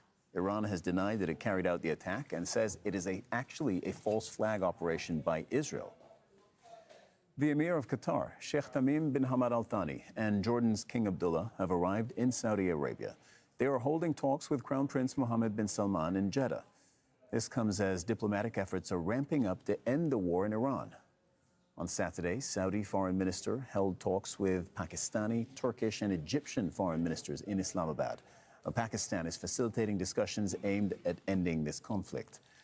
Al Jazeera's Rasul Sardar is in the Saudi capital, Riyadh. So in light of the fact, Rasul, that the Emir of Qatar is currently in Saudi, first of all, what do you expect from that meeting? And there's also the King of Jordan, so it's a three-way meeting. And how would you describe currently the level of coordination among Middle East countries that are facing these attacks from Iran? Indeed. So in the recent years, we have seen significant improvement in relations between Saudi Arabia and Qatar, and this recent war has brought them even closer.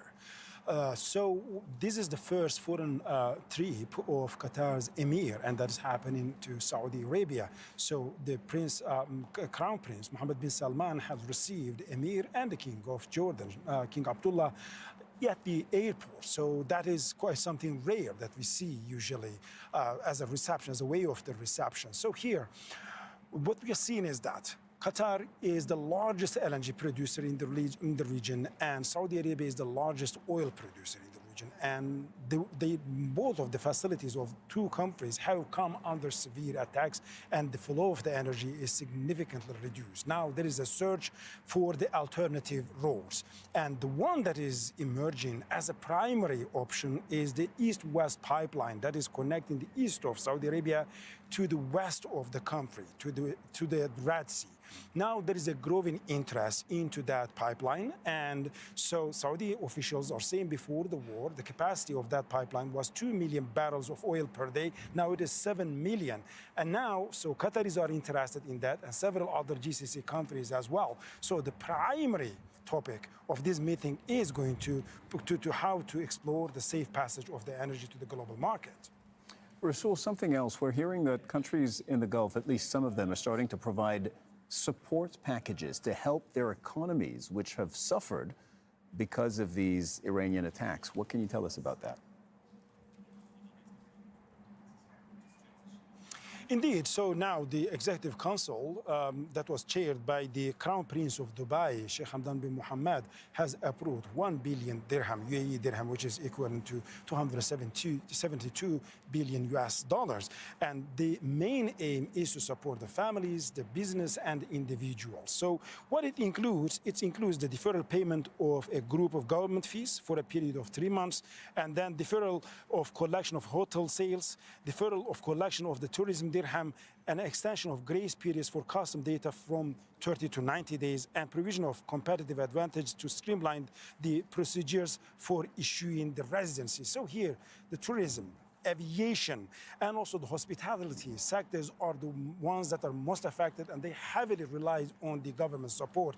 So the reason that they are coming with this support package is to keep the business running. Now, Rasul Sardar reporting from Riyadh. Thank you very much. Now, despite diplomacy being Trump's stated preferred method forward, as we reported earlier in the program, the U.S. is continuing to build up its military presence in the region. And Donald Trump has repeatedly warned Iran to open the Strait of Hormuz or risk further attacks. Juliet Iger takes a look at these recent deployments. The U.S. military says thousands of additional sailors and Marines have arrived in the Middle East. They're on board the USS Tripoli and in Central Command's area of responsibility, which means they're tasked with operating within these boundaries. That spans across the Red Sea, the Gulf of Oman, and the Arabian Sea. But several US media outlets say more vessels are heading to the region, part of the USS Boxer Amphibious Ready Group. That includes an assault ship, a transport dock ship, and a dock landing ship. The US has a military presence throughout the region, including in countries such as Saudi Arabia, Kuwait, Bahrain, Qatar, the UAE, and Oman. It's estimated more than 50,000 troops are currently scattered across the Middle East. Now, President Donald Trump says he's considering seizing Iran's oil hub on Karg Island, where around 90% of Iran's crude oil exports are processed. His comments are encouraging speculation of a possible ground invasion. But Trump also says a deal with Iran could be made soon. So what else can these military vessels be used for? One of the options is reopening the Strait of Hormuz. At around 33 kilometers wide at its narrowest point, the naval vessels heading to the region could help keep the narrow waterway operational. They're also equipped to deal with different types of attacks by Iran. As the US bolsters its naval presence in the region, Iran's parliamentary speaker has directly accused Washington of plotting a ground attack, warning to rain fire upon US forces if they invade his country.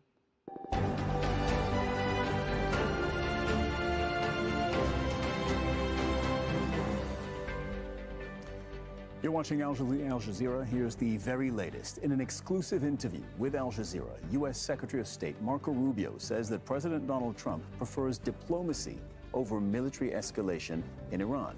Rubio also stressed that Tehran would face severe consequences if the Strait of Hormuz was not reopened.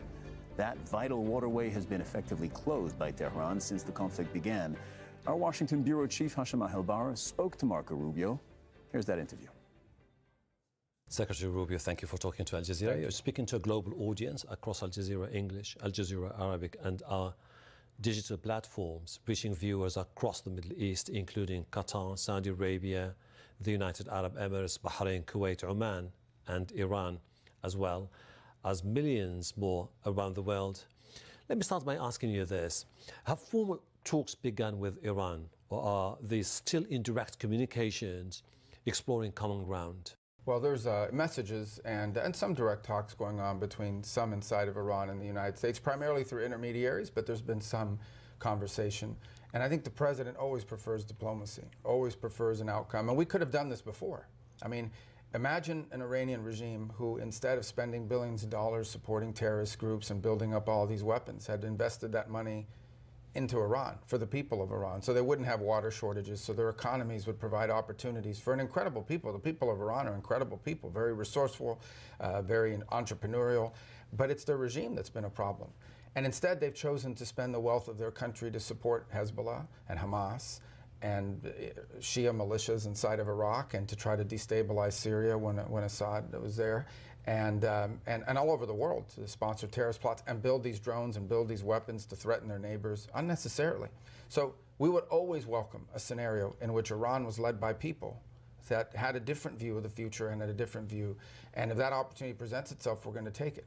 What are your main demands for Iran at this particular stage of the war? Iran can never, the Iranian regime can never have nuclear weapons, and they need to stop sponsoring terrorism.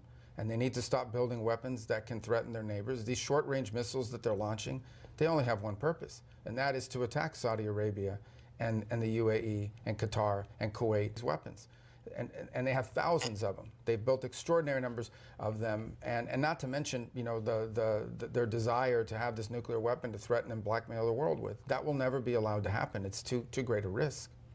What would you consider to be the minimum concession from Tehran to bring this conflict to an end? I think they have to take demonstrable steps towards ending any ambition of having nuclear weapons. If what they want is nuclear energy, there are multiple countries in the region that have or will soon have nuclear energy, and they're going to do it through a well-established mechanism that everyone else has agreed to, and that is that you allow imported fuel to, you import the fuel, and that fuel is used to power up your power grid and provide energy resources for your people. What they cannot have is a system that allows them to quickly weaponize it. They have to stop making all of these drones and all of these missiles. We saw recently where they've lied. They said they didn't have long-range missiles, and then they fired two that extended well beyond the range of what their own foreign minister just a few days earlier said they didn't have the range to reach. So they have to abandon all these weapon programs and all of their nuclear ambitions. And if they do that, then Iran's future can be bright. But they have to choose that path, and for 47 years they've refused that path. Iran said it rejects the U.S. demands and is setting its own conditions, such as the financial compensation and also recognition of its sovereignty over the Strait of Hormuz. Are those demands acceptable from an American perspective? Not only is the sovereignty over the Strait of Hormuz not acceptable to us, it won't be acceptable to the world. No one in the world can accept it. Number one, it sets an incredible precedent. So this means that nations can now take over international waterways and claim them as their own. The United States could do that now.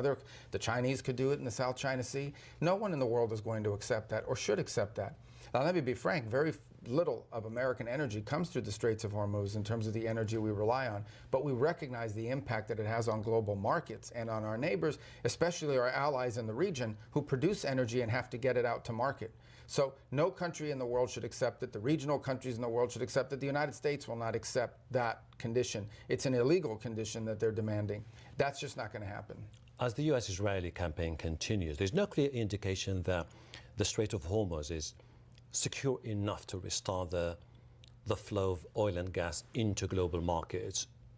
Are you consider a plan to ensure full control over the entire strait? Well, the Straits of Hormuz will be open. When this operation is over, it will be open, and it'll be open one way or another. It will be open because Iran agrees to abide by international law and not block the commercial waterway, or a coalition of nations from around the world and the region, with the participation of the United States, will make sure that it's open. One way or the other, it's going to be open. But we have very clear objectives that we're trying to achieve here. Those objectives are the destruction of their Air Force, which has been achieved, the destruction of their Navy, which has largely been achieved, a significant reduction in the number of missile launchers that they have, which we're well on our way to achieving, and we are going to destroy the factories that make those missiles and those drones that they are using to attack their neighbors and the United States and our presence in the region. We will achieve those objectives. We are well on our way, or ahead of schedule. We will achieve them in weeks, not months.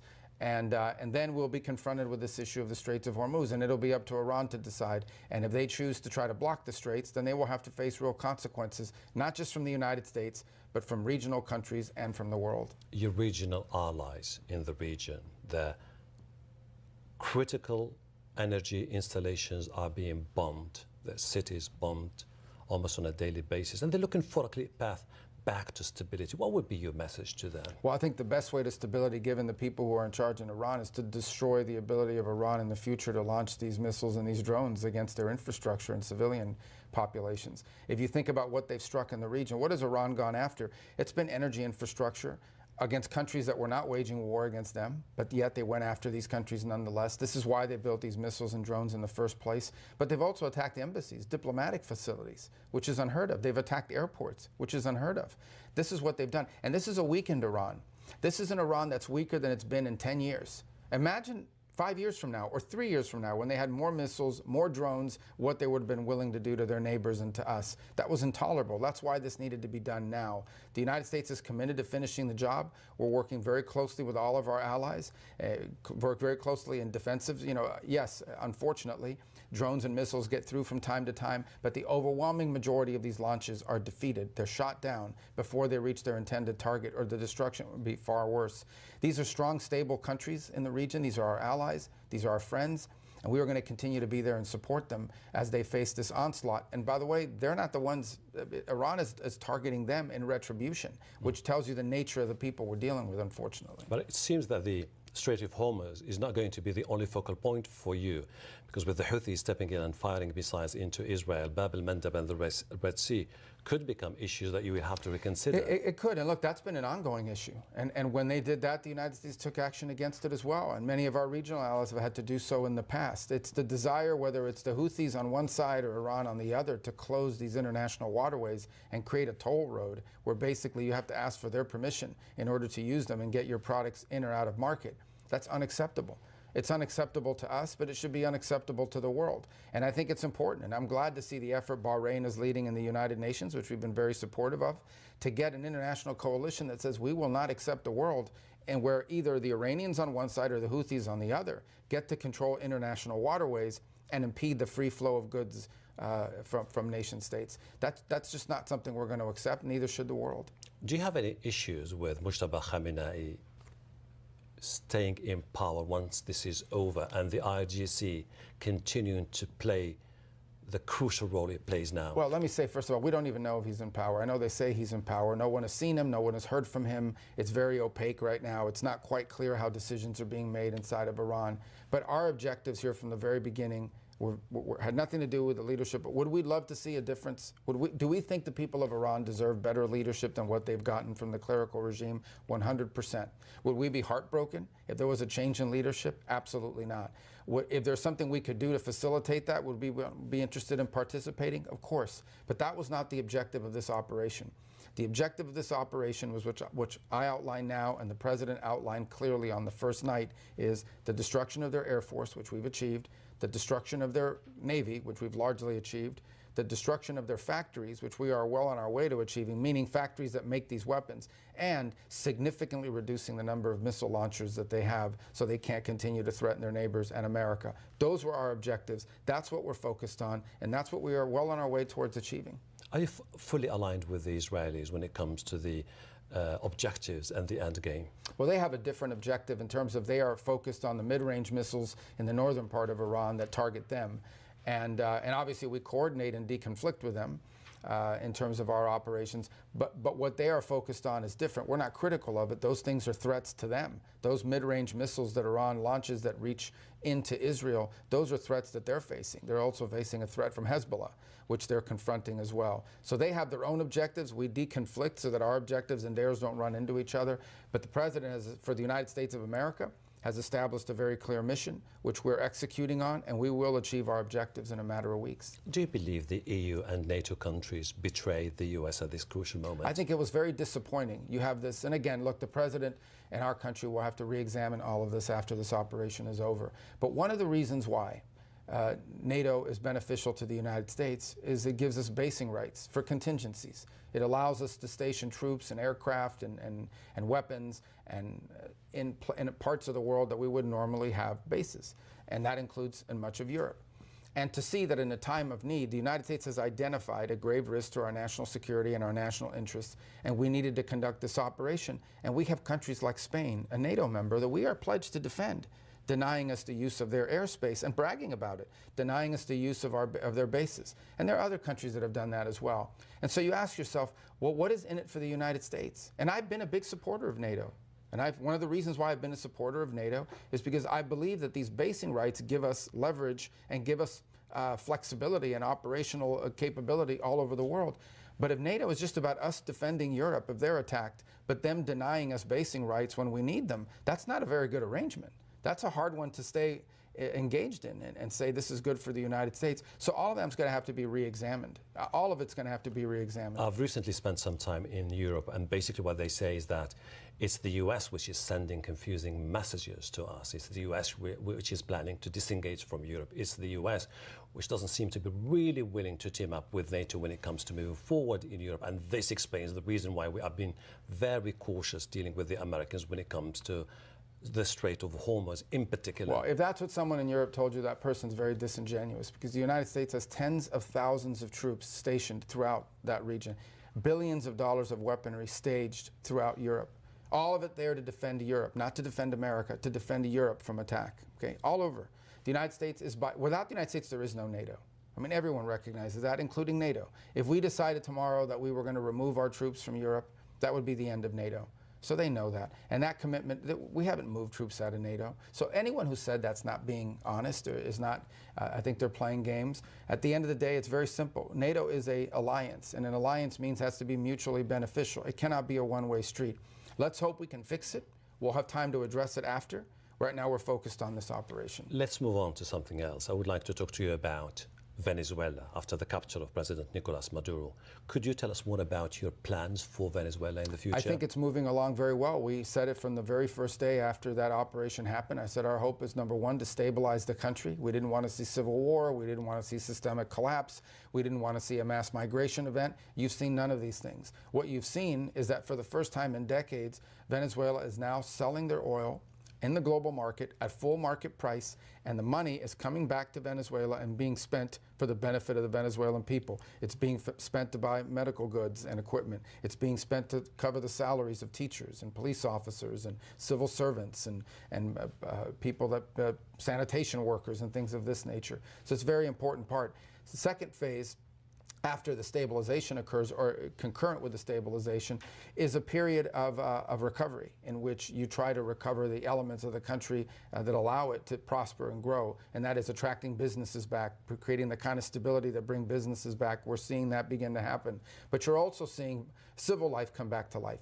Independent media is now allowed to operate. Political prisoners have been released. Political parties are forming again. People are speaking and participating in public life. And finally, you want to see a full transition, because in order for Venezuela to fulfill its economic potential, it has to have a stable democratic government that people are willing to invest in that economy because they know that they're protected by laws and courts and legitimacy. So we are well on our way to achieving this.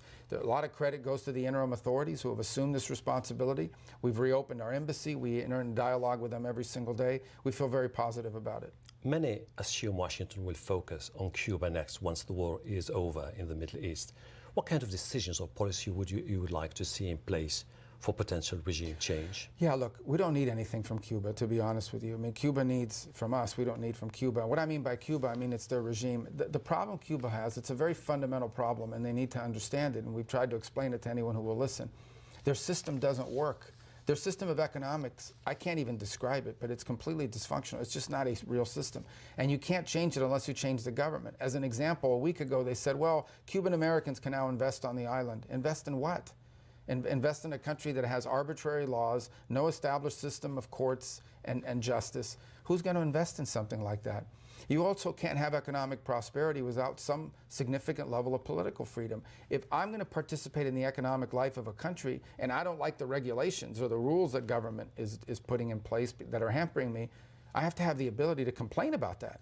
And in that country, you can't complain about that or you'll be put in jail. So I think Cuba needs to make, and if Cuba really wants to emerge from the hole they've put themselves in, meaning the regime has put them in, they really need to undertake very serious reforms of both their government and of their economy. And if they're willing to do so, we're going to help them. We've done nothing punitive against the Cuban regime. They claim we have, but we haven't. The only thing that's changed for the Cuban regime is they're not getting free Venezuelan oil anymore. They're not getting subsidies anymore. That's the only thing that's changed. These blackouts that are occurring that I see people reporting have nothing to do with us. They were having blackouts last year. They're having blackouts because they have equipment from the 1950s in their grid that they've never maintained and never upgraded because they're incompetent. That's why they're having blackouts. So Adil, my last question, if you don't mind. Do you have any sense of clarity about when the war is going to be over in the Middle East? The operation in Iran, as soon as we achieve our objectives, as I've outlined them repeatedly, and that is we've destroyed their Navy, we've destroyed their Air Force, we are well on our way to destroying the majority of their arms factories, and we're well on our way to significantly degrading their missile launchers. When those objectives are achieved, we will have achieved the purpose of this operation, and that's something that's not going to take months. That's a matter of weeks. I'm not going to tell you exactly how many weeks, but a matter of weeks, not months.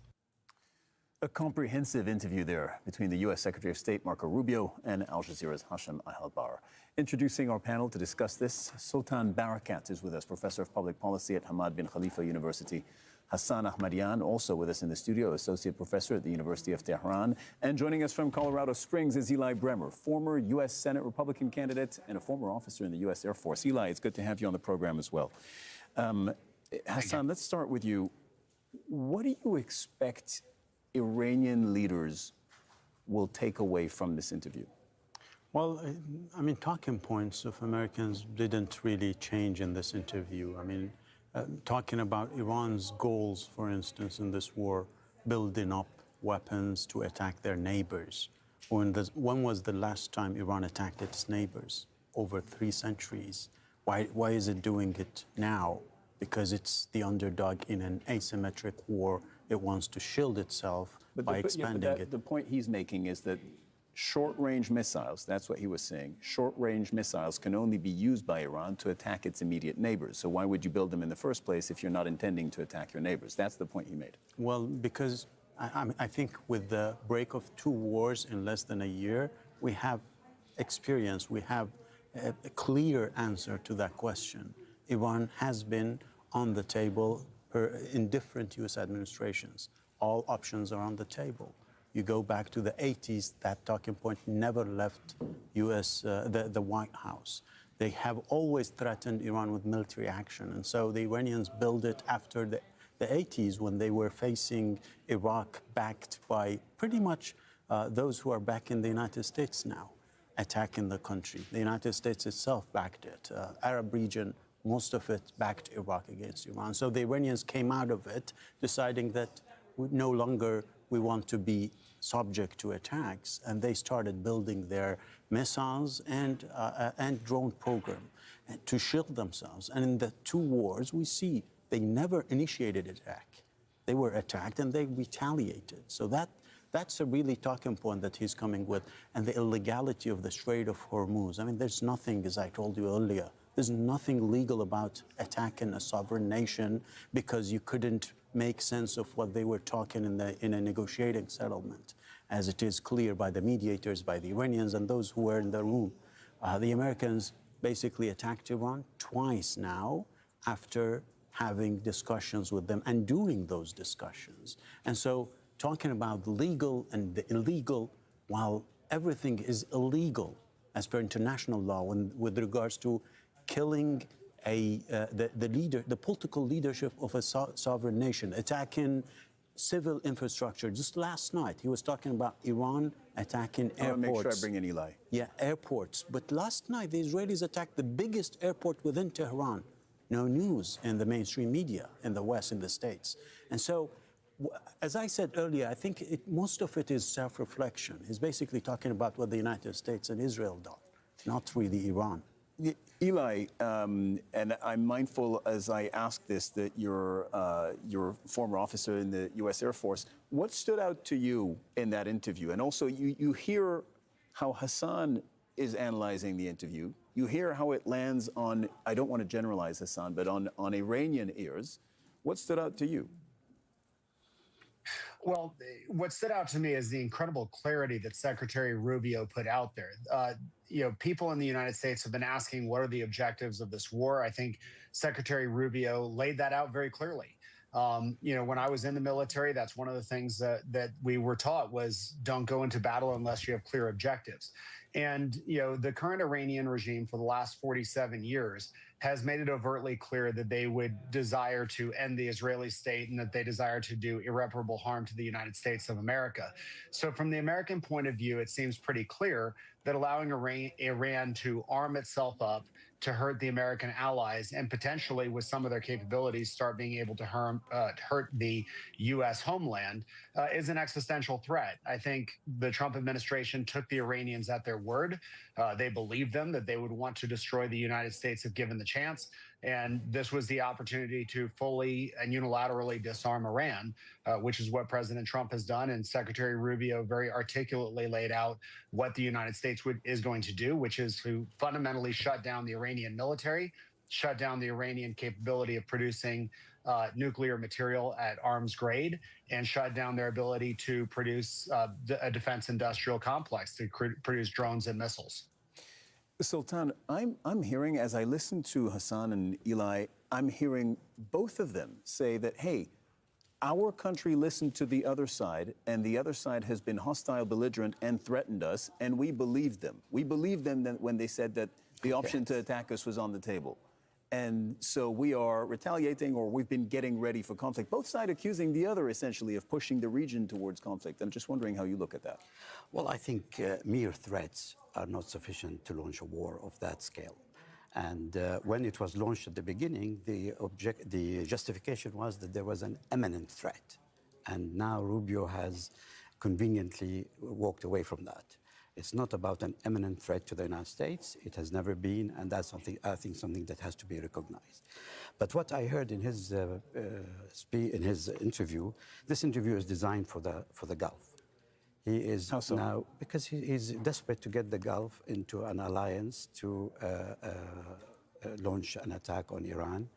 And in fact, he was trying to even change the whole war. They're trying to wrap up the original one, the original attack on Iran.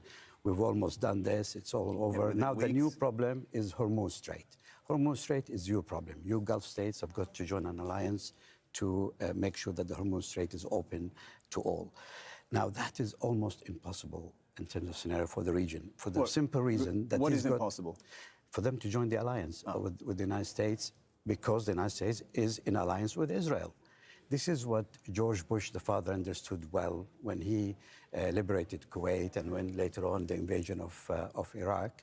He's done his very best to keep Israel out of it in order to build an alliance with Arab countries. No Arab leader in his own mind will want to stand in front of the public to say, well, we are joining Israel in attack on another Islamic state.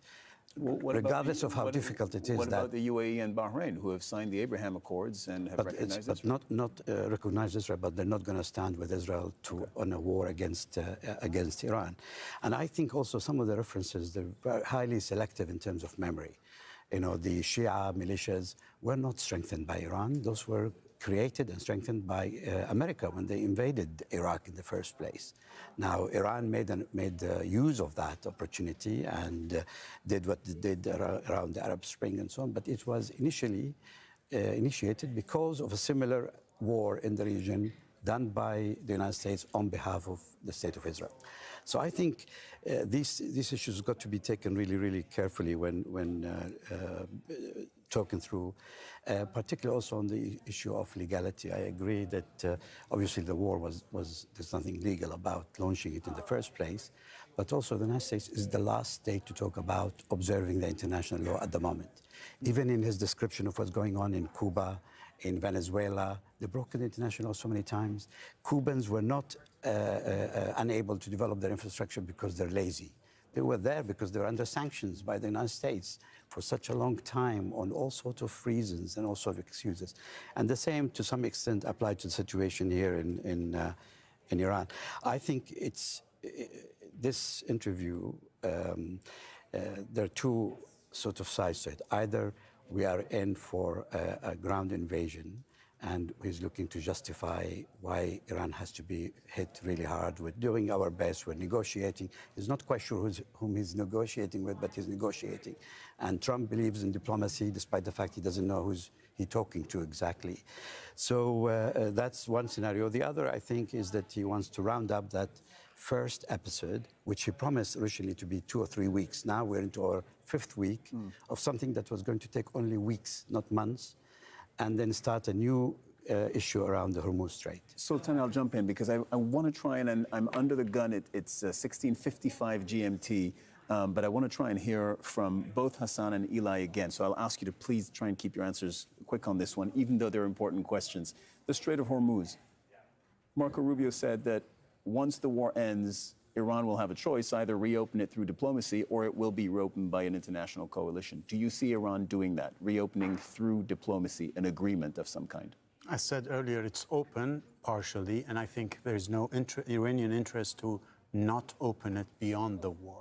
It's an asymmetric way of putting pressure on Americans, just as they are bombing the Iranians.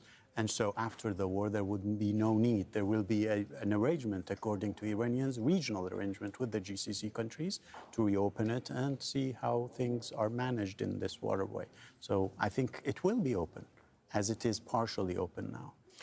Eli, one more thing from you on the U.S. military objectives. Look, Rubio, Hegseth, Trump have been pretty clear for a few weeks on there's one bucket of objectives, which is the narrower bucket.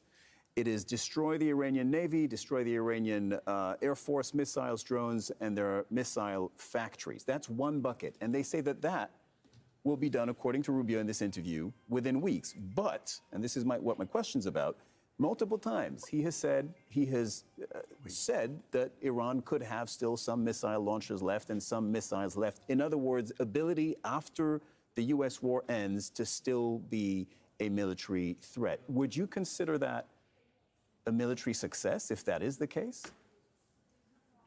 I think the answer is it depends. If they have some stockpile left, that's not really a big issue because the United States can quickly replenish its stockpile for itself and for its friends for anti-missile protection. The real question is going to come down to destroying the industrial complex that's building these drones and the missiles, because the imminent threat that was faced was the production of Iranian drones was hitting such a capacity that it was going to be able to, within months, overrun all the United States and its allies' defensive systems. We've already seen that quite a bit in terms of Iran's capability of penetrating through United Arab Emirates, KSA, Bahrain's defense systems. And so I believe as long as the industrial complex that supports it is destroyed, then yes, it's accomplished. Eli Bremer, thank you very much. I want to thank our guests in the studio as well, Sultan Barakat, Hassan Ahmadian. We'll speak to all of you again. We appreciate your presence this hour. Thank you very much. And make sure that you tune in at 1800 GMT for more detailed analysis of Al Jazeera's exclusive interview with Marco Rubio. Do stay with us.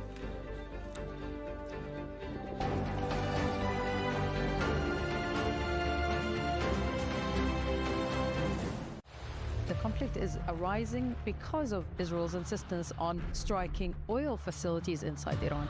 This is one of the oil facilities of the country that has been targeted. You can see the puff of cloud once those interceptors take out those missiles and rockets and drones. Hezbollah rockets have reached this far into Israeli territory, and Israel consider this a serious escalation. Lebanon's government is struggling to meet the demand for emergency shelter. This stadium is being converted into a mini tent city. Stay with Al Jazeera for the latest developments. In-depth analysis of the day's headlines. Diplomacy, yet again, was used as a ruse for war. Critical debate. Who betrayed the table? Who attacked to the negotiations for the second time? For the third time during the talks we should be attacked? Who is talking about a greater country for itself? Israel, not Iran. Iran has been a huge supporter of terrorism over the years. I really have to take exception to the idea that Iran is innocent in this. Inside Story on Al Jazeera. High-profile interviews, conversations with global leaders, icons, and alternative voices shaping our times. On Talk to Al Jazeera.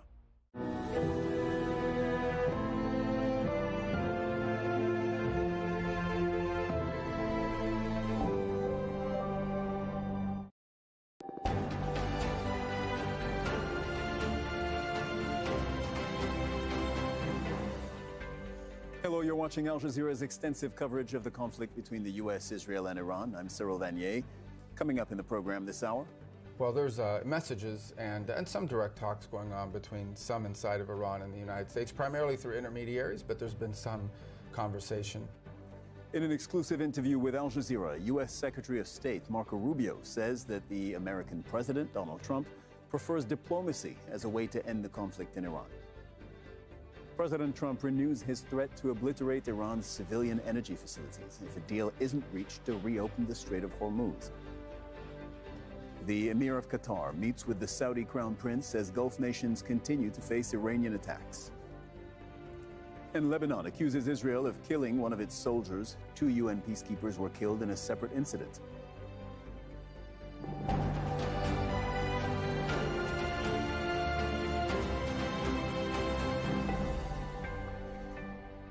In an exclusive interview, U.S. Secretary of State Marco Rubio has told Al Jazeera that President Trump prefers diplomacy over military escalation in Iran. Rubio says that there have been talks with Iran and that conversations have happened mostly through intermediaries. But Rubio also stressed that Tehran will face severe consequences if the Strait of Hormuz is not reopened. President Trump has also renewed his threats on Iranian energy facilities while claiming to be in talks with officials in Tehran. Iran has denied directly talking to Washington. Meanwhile, Tehran has kept up its retaliatory attacks on Israel alongside Hezbollah fighters. Now, we're going to be unpacking all of this with our panel of guests. First, here's our Washington Bureau Chief, Hashim Al-Halbara's exclusive conversation with Marco Rubio. Secretary Rubio, thank you for talking to Al Jazeera. You're speaking to a global audience across Al Jazeera English, Al Jazeera Arabic, and our digital platforms, reaching viewers across the Middle East, including Qatar, Saudi Arabia, the United Arab Emirates, Bahrain, Kuwait, Oman, and Iran, as well as millions more around the world. Let me start by asking you this. Have formal talks begun with Iran, or are they still in direct communications, exploring common ground? Well, there's messages and some direct talks going on between some inside of Iran and the United States, primarily through intermediaries, but there's been some conversation. And I think the president always prefers diplomacy, always prefers an outcome. And we could have done this before. I mean, imagine an Iranian regime who, instead of spending billions of dollars supporting terrorist groups and building up all these weapons, had invested that money into Iran for the people of Iran, so they wouldn't have water shortages, so their economies would provide opportunities for an incredible people. The people of Iran are incredible people, very resourceful, very entrepreneurial, but it's their regime that's been a problem. And instead, they've chosen to spend the wealth of their country to support Hezbollah and Hamas and Shia militias inside of Iraq, and to try to destabilize Syria when Assad was there, and all over the world to sponsor terrorist plots and build these drones and build these weapons to threaten their neighbors unnecessarily. So we would always welcome a scenario in which Iran was led by people that had a different view of the future and had a different view. And if that opportunity presents itself, we're going to take it.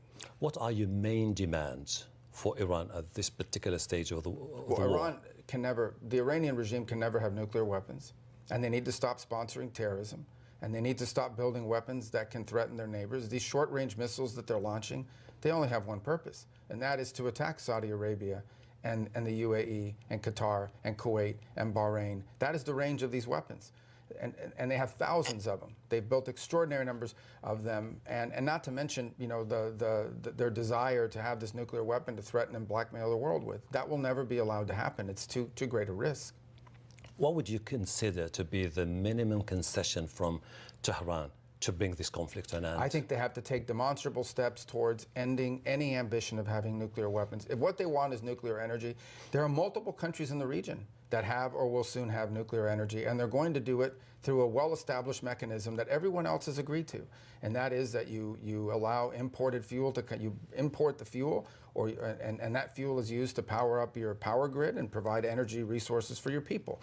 What they cannot have is a system that allows them to quickly weaponize it. They have to stop making all of these drones and all of these missiles. We saw recently where they've lied. They said they didn't have long-range missiles, and then they fired two that extended well beyond the range of what their own foreign minister just a few days earlier said they didn't have the range to reach. So they have to abandon all these weapon programs and all of their nuclear ambitions. And if they do that, then Iran's future can be bright. But they have to choose that path, and for 47 years they've refused that path.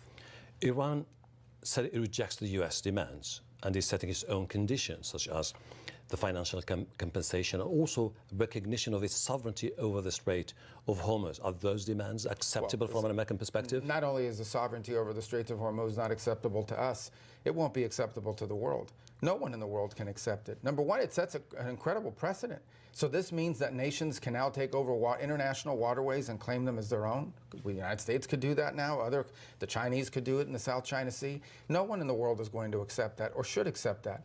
Now, let me be frank, very little of American energy comes through the Straits of Hormuz in terms of the energy we rely on, but we recognize the impact that it has on global markets and on our neighbors, especially our allies in the region who produce energy and have to get it out to market. So no country in the world should accept it. The regional countries in the world should accept it. The United States will not accept that condition. It's an illegal condition that they're demanding. That's just not going to happen. As the US-Israeli campaign continues, there's no clear indication that the Strait of Hormuz is secure enough to restart the flow of oil and gas into global markets. Are you consider a plan to ensure full control over the entire strait? Well, the Straits of Hormuz will be open. When this operation is over, it will be open, and it'll be open one way or another. It will be open because Iran agrees to abide by international law and not block the commercial waterway, or a coalition of nations from around the world and the region, with the participation of the United States, will make sure that it's open. One way or the other, it's going to be open. But we have very clear objectives that we're trying to achieve here. Those objectives are the destruction of their Air Force, which has been achieved, the destruction of their Navy, which has largely been achieved, a significant reduction in the number of missile launchers that they have, which we're well on our way to achieving, and we are going to destroy the factories that make those missiles and those drones that they are using to attack their neighbors and the United States and our presence in the region. We will achieve those objectives. We are well on our way, or ahead of schedule. We will achieve them in weeks, not months. And then we'll be confronted with this issue of the Straits of Hormuz, and it'll be up to Iran to decide. And if they choose to try to block the Straits, then they will have to face real consequences, not just from the United States, but from regional countries and from the world. Your regional allies in the region, they're critical energy installations are being bombed, the cities bombed almost on a daily basis, and they're looking for a clear path back to stability. What would be your message to them? Well, I think the best way to stability, given the people who are in charge in Iran, is to destroy the ability of Iran in the future to launch these missiles and these drones against their infrastructure and civilian populations. If you think about what they've struck in the region, what has Iran gone after? It's been energy infrastructure against countries that were not waging war against them, but yet they went after these countries nonetheless. This is why they built these missiles and drones in the first place. But they've also attacked embassies, diplomatic facilities, which is unheard of. They've attacked airports, which is unheard of. This is what they've done. And this is a weakened Iran. This is an Iran that's weaker than it's been in 10 years. Imagine 5 years from now or 3 years from now, when they had more missiles, more drones, what they would have been willing to do to their neighbors and to us. That was intolerable. That's why this needed to be done now. The United States is committed to finishing the job. We're working very closely with all of our allies, work very closely in defensive. You know, yes, unfortunately, drones and missiles get through from time to time, but the overwhelming majority of these launches are defeated. They're shot down before they reach their intended target, or the destruction would be far worse. These are strong, stable countries in the region. These are our allies. These are our friends. And we are going to continue to be there and support them as they face this onslaught. And by the way, they're not the ones, Iran is targeting them in retribution, which tells you the nature of the people we're dealing with, unfortunately. But it seems that the Strait of Hormuz is not going to be the only focal point for you, because with the Houthis stepping in and firing missiles into Israel, Bab el-Mandeb and the Red Sea could become issues that you will have to reconsider. It could, and look, that's been an ongoing issue. And when they did that, the United States took action against it as well, and many of our regional allies have had to do so in the past. It's the desire, whether it's the Houthis on one side or Iran on the other, to close these international waterways and create a toll road where basically you have to ask for their permission in order to use them and get your products in or out of market. That's unacceptable. It's unacceptable to us, but it should be unacceptable to the world. And I think it's important, and I'm glad to see the effort Bahrain is leading in the United Nations, which we've been very supportive of, to get an international coalition that says we will not accept a world and where either the Iranians on one side or the Houthis on the other get to control international waterways and impede the free flow of goods from nation states. That's just not something we're going to accept, neither should the world. Do you have any issues with Mujtaba Khamenei staying in power once this is over, and the IRGC continuing to play the crucial role it plays now? Well, let me say, first of all, we don't even know if he's in power. I know they say he's in power. No one has seen him. No one has heard from him. It's very opaque right now. It's not quite clear how decisions are being made inside of Iran. But our objectives here from the very beginning had nothing to do with the leadership. But would we love to see a difference? Do we think the people of Iran deserve better leadership than what they've gotten from the clerical regime? 100%. Would we be heartbroken if there was a change in leadership? Absolutely not. If there's something we could do to facilitate that, would we be interested in participating? Of course. But that was not the objective of this operation.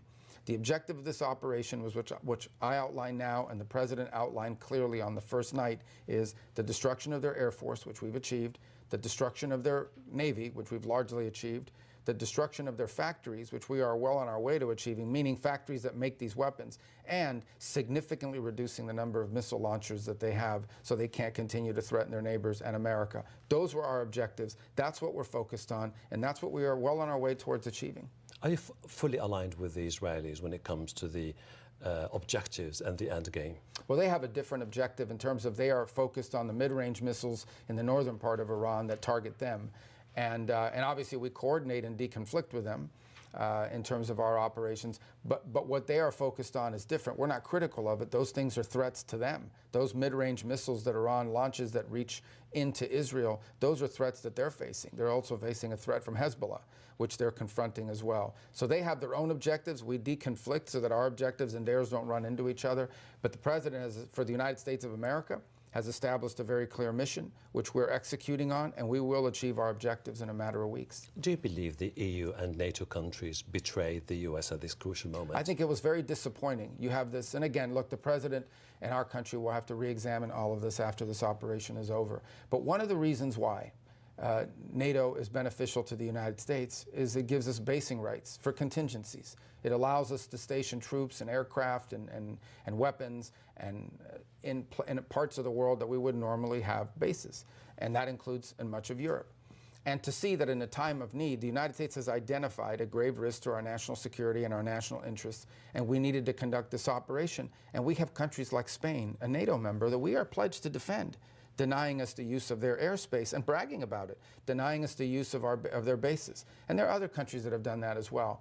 And so you ask yourself, well, what is in it for the United States? And I've been a big supporter of NATO. And one of the reasons why I've been a supporter of NATO is because I believe that these basing rights give us leverage and give us flexibility and operational capability all over the world. But if NATO is just about us defending Europe if they're attacked, but them denying us basing rights when we need them, that's not a very good arrangement. That's a hard one to stay engaged in and say this is good for the United States. So all of that's going to have to be re-examined.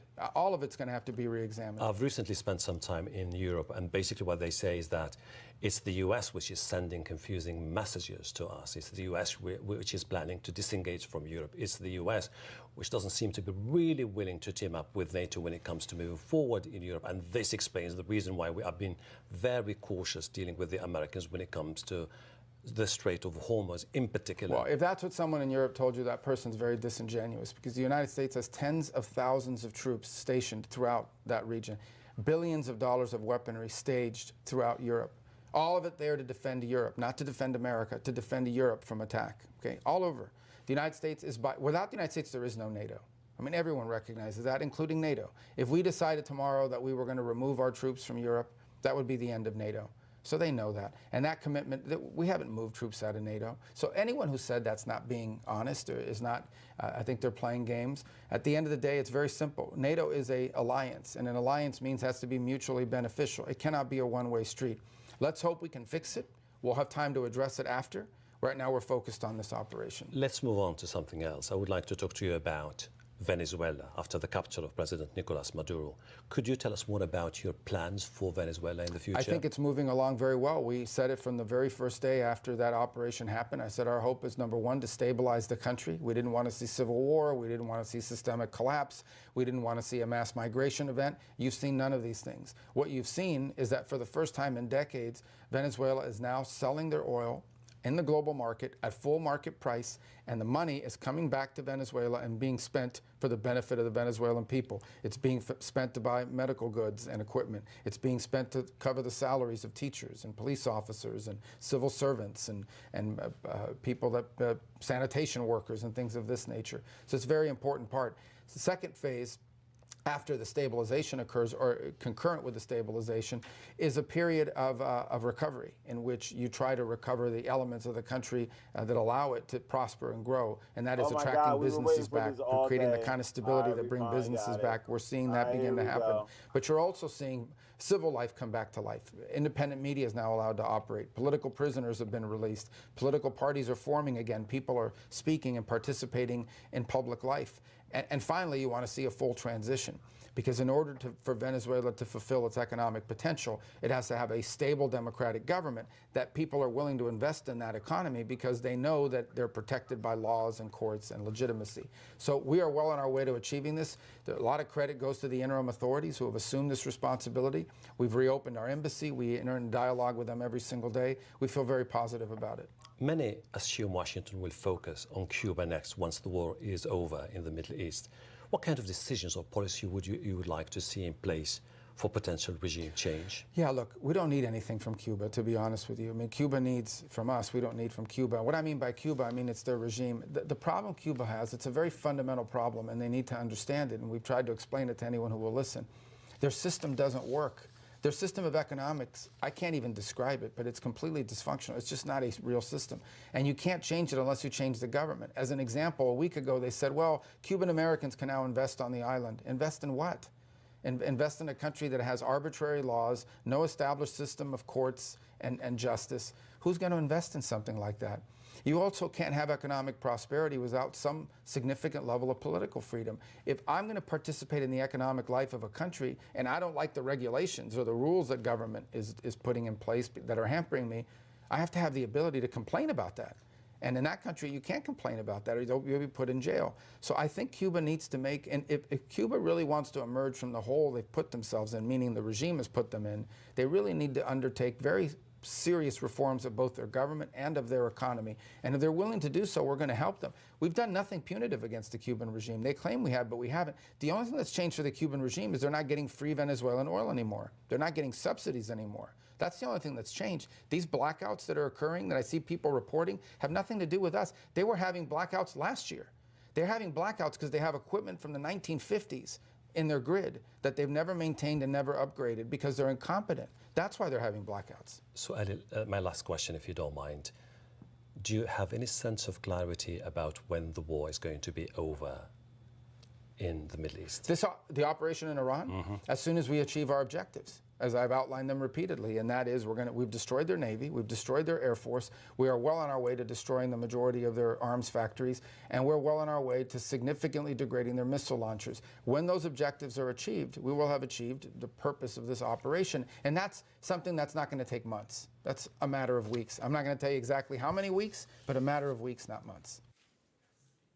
A comprehensive interview there between the U.S. Secretary of State Marco Rubio and Al Jazeera's Hashem Ahelbara took place a few hours ago in Washington, D.C. To discuss all of this now, our panel, Paul Musgrave, Associate Professor at Georgetown University in Qatar, also a U.S. foreign policy analyst, and Nigar Mortazadeh. She is a senior non-resident fellow at the Center for International Policy. Nigar, so you heard Marco Rubio saying that the U.S. is going to achieve its military objectives, according to him, within a matter of weeks. But he also said that once that's done, if the Strait of Hormuz is still closed, to the U.S., that would be unacceptable. So do you understand what the finish line is for the U.S. here? No, and I'm not sure if it's understood in Washington. I mean, the goalpost keeps moving, keeps changing to the front, to the back. Now we have destroying the Air Force, destroying the Navy, diminishing missiles, destroying the factories. I mean, they're still shooting drones. They're still shooting missiles. They're building as they're shooting them. This is a very unconventional war. It's asymmetric. Iran has escalated in a horizontal way. Of course, the U.S. and Israel have military supremacy, but that absolute hard power, I think, is something that maybe tricked the president and those around him with pressure from Israel, Bibi Netanyahu, that this is all you need, and you can finish them in a matter of days or a matter of weeks. And Iran, I think, has put up a pretty complex fight, and they've played these cards as far as opening new fronts, bringing their allies in escalatory steps, and of course a chokehold on the global energy, which is through the Strait of Hormuz. So 3 weeks ago, the Strait of Hormuz wasn't even a problem. Now it's become a global problem, and a new, I don't even know if this is a goal or not. It wasn't mentioned by the secretary, but you have the Vice President Vance then saying Iran's nuclear program is a problem. President Trump still talks about regime change. He referred to the old regime, the new regime, as if it's already happened. So I think it's all over the place. And add to all of this Israel, which in parallel has its own goals, wants the war to continue. I'm not sure if they're on board with diplomatic initiatives. When the talk of diplomacy came from the U.S., Israel actually escalated its attacks. So I think it's a very complex and difficult sort of triangle. And Washington, I think, the president has to make up his mind. Does he want to wrap this? Does he want to exit this war? Or does he want to continue? If he wants to continue, how and why? Paul, on the specific issue of regime change, it seems that from most people you'll hear from in Washington, whether it's the secretary, the defense secretary as well, it seems that they've dropped the requirement of regime change. Marco Rubio was just asked about this by our correspondent. He had ample opportunity to say, no, we're still seeking regime change. He didn't say that. He said, actually, we don't really know who's in power. It's complicated. I'm paraphrasing, we'd be happy to see regime change, but it's not a prerequisite for us anymore. I think that's right. But this is also, in a sense, going all the way back to the first night when the U.S. laid out its goal as being creating the conditions for regime change. If you remember, this crisis began in December, January, when President Trump laid down as a red line the Iranian government firing on, killing protesters. That red line was breached. It was then breached again and breached again. So originally, bringing down the government was the goal. There's been a constant drawdown from that. You've heard things. Remember, we're talking about a war in which in the first day, much of the Iranian senior leadership was killed. There's a new government. And now we have President Trump on Truth Social saying that he's negotiating with elements of what could become a new regime. So there is a lot of confusion here, but it's no longer the number one goal. It's not something they're laying out. What is being laid out as unacceptable. By the way, the quote from Donald Trump, the United States of America is in serious discussion with a new and more reasonable regime. That was a few hours ago. That's the language. But that's the language out of the White House. There's language that Nagar picked up on, actually, that I wanted to ask you about. Twice, the secretary talked about reducing the number of Iranian missiles or missile launchers. So a few weeks ago, it was destroying all of them, and now it's reducing them. If, once the U.S. ends its war in Iran, Iran still has missiles or drones, is that a failure? I think that there's two reactions here. One is, are we talking about defanging the Iranian regime to a level where U.S. and partner and ally countries could replenish their interceptors, could render that much less of a threat, despite all of the footage of ballistic missiles getting through?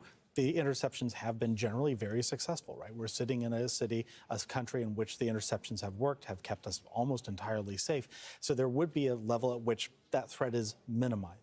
The other part is, they keep talking about the ballistic missiles, and they're not talking about the Shaheds. They're not talking about hypersonic missiles. They're not talking about the sorts of new technologies that have been displayed or new tactics that have been used in ways in which swarms of drones, of one-way attack UAVs could be used to overwhelm defenses. And those are things that people in the Gulf take very seriously. It's why we see countries like Qatar making deals with Ukraine to improve their anti-drone defenses. So wait, do you think that, are you saying, reading between the lines, that the U.S. is using language that purposely carves out a possibility where Iran retains drones, for instance, but the U.S. would still call it, war over, mission accomplished? I don't think it's purposeful, because I am not sure, and this goes back to something Nagar said at the beginning, I'm not sure that Washington understands what its interests are in a very concrete way. The policy process, the deliberation, the intelligence collection, collation, dissemination, that does not seem to exist in Washington. And this is something that has been,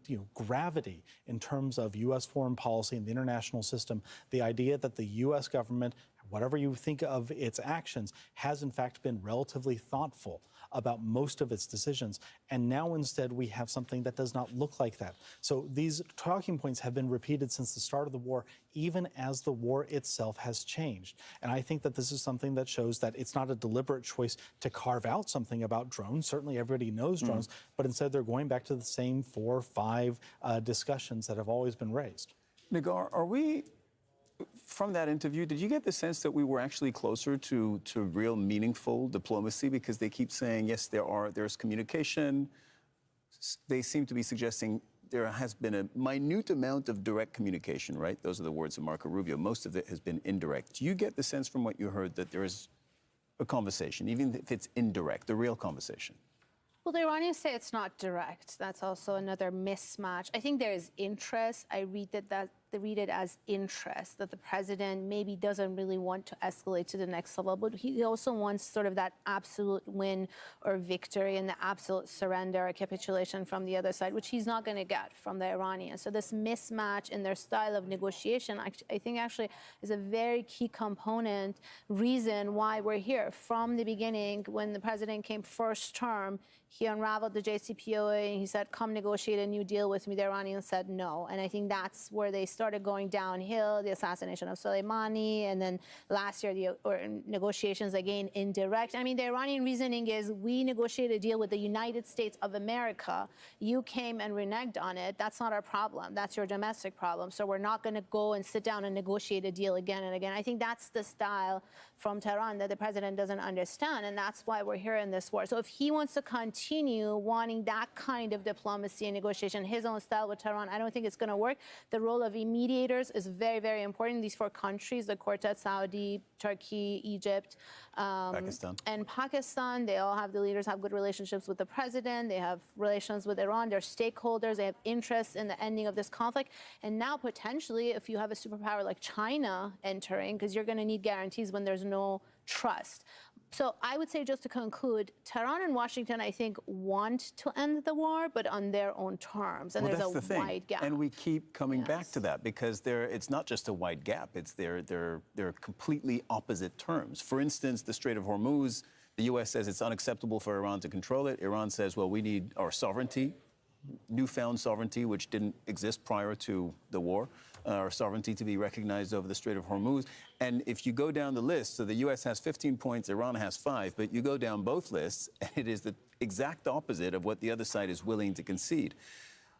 So is there somewhere in that Is there a space anywhere, given where we are more than a month into this conflict, you think, for some agreement? I mean, I think a lot of the negotiation is actually happening on the battlefield. The Iranians seem fairly confident they can continue this asymmetric war, turn it into a war of attrition. They're ready for next level of escalation. They're actually leaning more towards that. They think the talk of diplomacy and negotiation is less serious, and more seriously, they're reading the deployment of the troops and potential escalation of the war, which is also the rhetoric. And I don't know, from Washington side, it seems like the president changes his mind, has new decisions. I think it's not too late to call it quits, call it a victory. I mean, he can do excellent messaging to his base, say, I won, I did this and that. There's been a lot of achievements on the U.S. side, as Paul was also saying. But to assume that you're going to finish this regime or you're going to completely destroy this and that, I think it's really far-fetched. And again, we have to remember, they're defending their homeland. This is their turf. This is their neighborhood. They have the advantage of geography, and digging deeper into this war is just going to make it harder and more complicated for the U.S. Paul, do you agree that both sides are still in the mindset of trying to, through military action and through leverage, get to a better bargaining position? Is that still where we are? I think that's absolutely correct.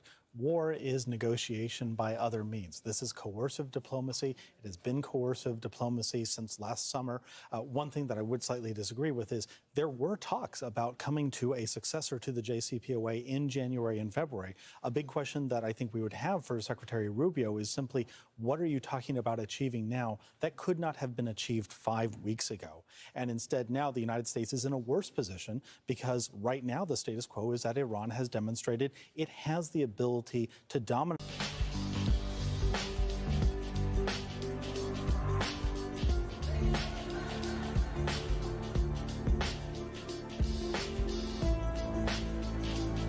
Commercial traffic, or to open it selectively only to some favored countries, that is a strategic defeat for the United States. And you saw Secretary Rubio trying to threaten NATO as a way to bring in a broader coalition, using Al Jazeera as a way to speak to the Gulf Cooperation Council countries and a broader international audience, because the United States cannot do this alone. And so the United States is in a tough position here, where to get to anything that looks like a win, it first has to demonstrate greater military capability and to reduce Iran's capabilities directly. One last point on this is that there is some thought that the United States might undertake a unilateral military mission to find and capture Iran's nuclear stockpile, which could be another wild card that upsets these calculations. Paul Musgrave, Nigar Mortazavi, thank you very much, both of you, for joining us to debrief that interview. Thank you. And make sure you tune in at 1800 GMT hours for more detailed analysis of Al Jazeera's exclusive interview with the U.S. Secretary of State, Marco Rubio, and live reports from Al Jazeera's Washington, D.C. studio. That'll be in This Is America. Now, White House Press Secretary Caroline Leavitt is addressing reporters in the press briefing room of the White House. Let's listen in. About what is happening. Democrat members of Congress are more than happy to put your safety at risk because they oppose the president's administration and his administration's efforts to enforce our nation's immigration law. Democrats refuse to fund ICE because they want millions and millions of illegal aliens to pour into the country just like they were under the Biden administration. They want murderers and rapists and thugs to remain in your communities rather than be removed by ICE and Border Patrol agents. The Democrats created this mess. They are the reason for long lines at airports and tens of thousands of employees going without pay. Once again, President Trump is cleaning up their mess because he cares more about the American people than destructive, petty, partisan politics. With that, I will take your questions today. Here in our new media seat, we have Wid Lyman. Thank you for being here. And why don't you kick us off? Thank you. Happy Easter. Thank you. You as well. Two questions for you. Thank you. There are some concerns the administration is starting to change its position on deportations, border enforcement, possibly asylum policies. What would you say to Americans that are somewhat concerned that the shift has happened? Sure. Well, while there has, of course, been a change in leadership at the Department of Homeland Security with former Senator, now Secretary Mullen, joining the president's cabinet, I can assure the American people there has not been a change in policy. It has always been the policy of this president in this administration to deport the worst of the worst illegal alien criminals from our communities. That's something I know Secretary Mullen remains wholeheartedly committed to doing. And it's something that is overwhelmingly popular with the American people. And it's something that is necessary to protect our homeland and to prevent deaths of Americans in our country. Just last week, Sheridan Gorman, a young woman in Chicago, was shot and killed on the street walking with her friends outside of her university by a illegal alien from Venezuela who had no right to be here in the first place. And it's despicable that Democrats are currently defunding the department that's responsible for removing illegal aliens like that. And I would also add it's despicable. You've just been listening to Caroline Levitt there, who's giving a briefing from the press room in the White House. So let's go to our White House correspondent, Kimberly Halkett. Kimberly, what's coming out of this? I spoke to you earlier. You told us about Donald Trump's current position on Iran, his latest statements. And I know you've been listening to this specifically as regards the U.S. war against Iran. Are we learning anything on that? Yeah, this is the White House press briefing. It's just gotten underway.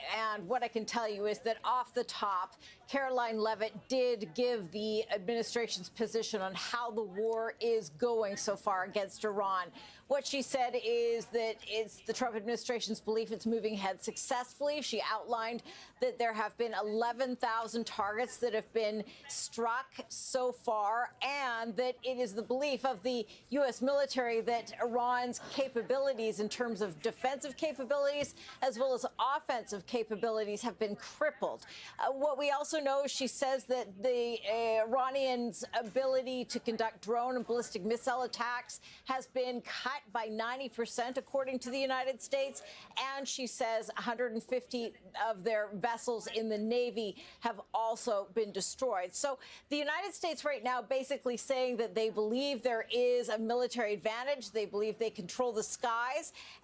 And it is the view of the Trump administration that Iran, as a result of this, is increasingly eager to negotiate, and that the talks, according to the Trump administration, are going well. We should underscore these are talks that the Iranians deny, but the White House projecting confidence and also military advantage. Yeah, absolutely. The Iranians say that there are no negotiations, but there are messages that have been passed, mostly as we understand it, through an intermediary, and that's Pakistan. And the quote from the president as of a few hours ago is that the United States of America is in serious discussions with a new and more reasonable regime to end our military operations in Iran. That's from Donald Trump. So that's where we are right now. Kimberly, thank you very much for the update on that.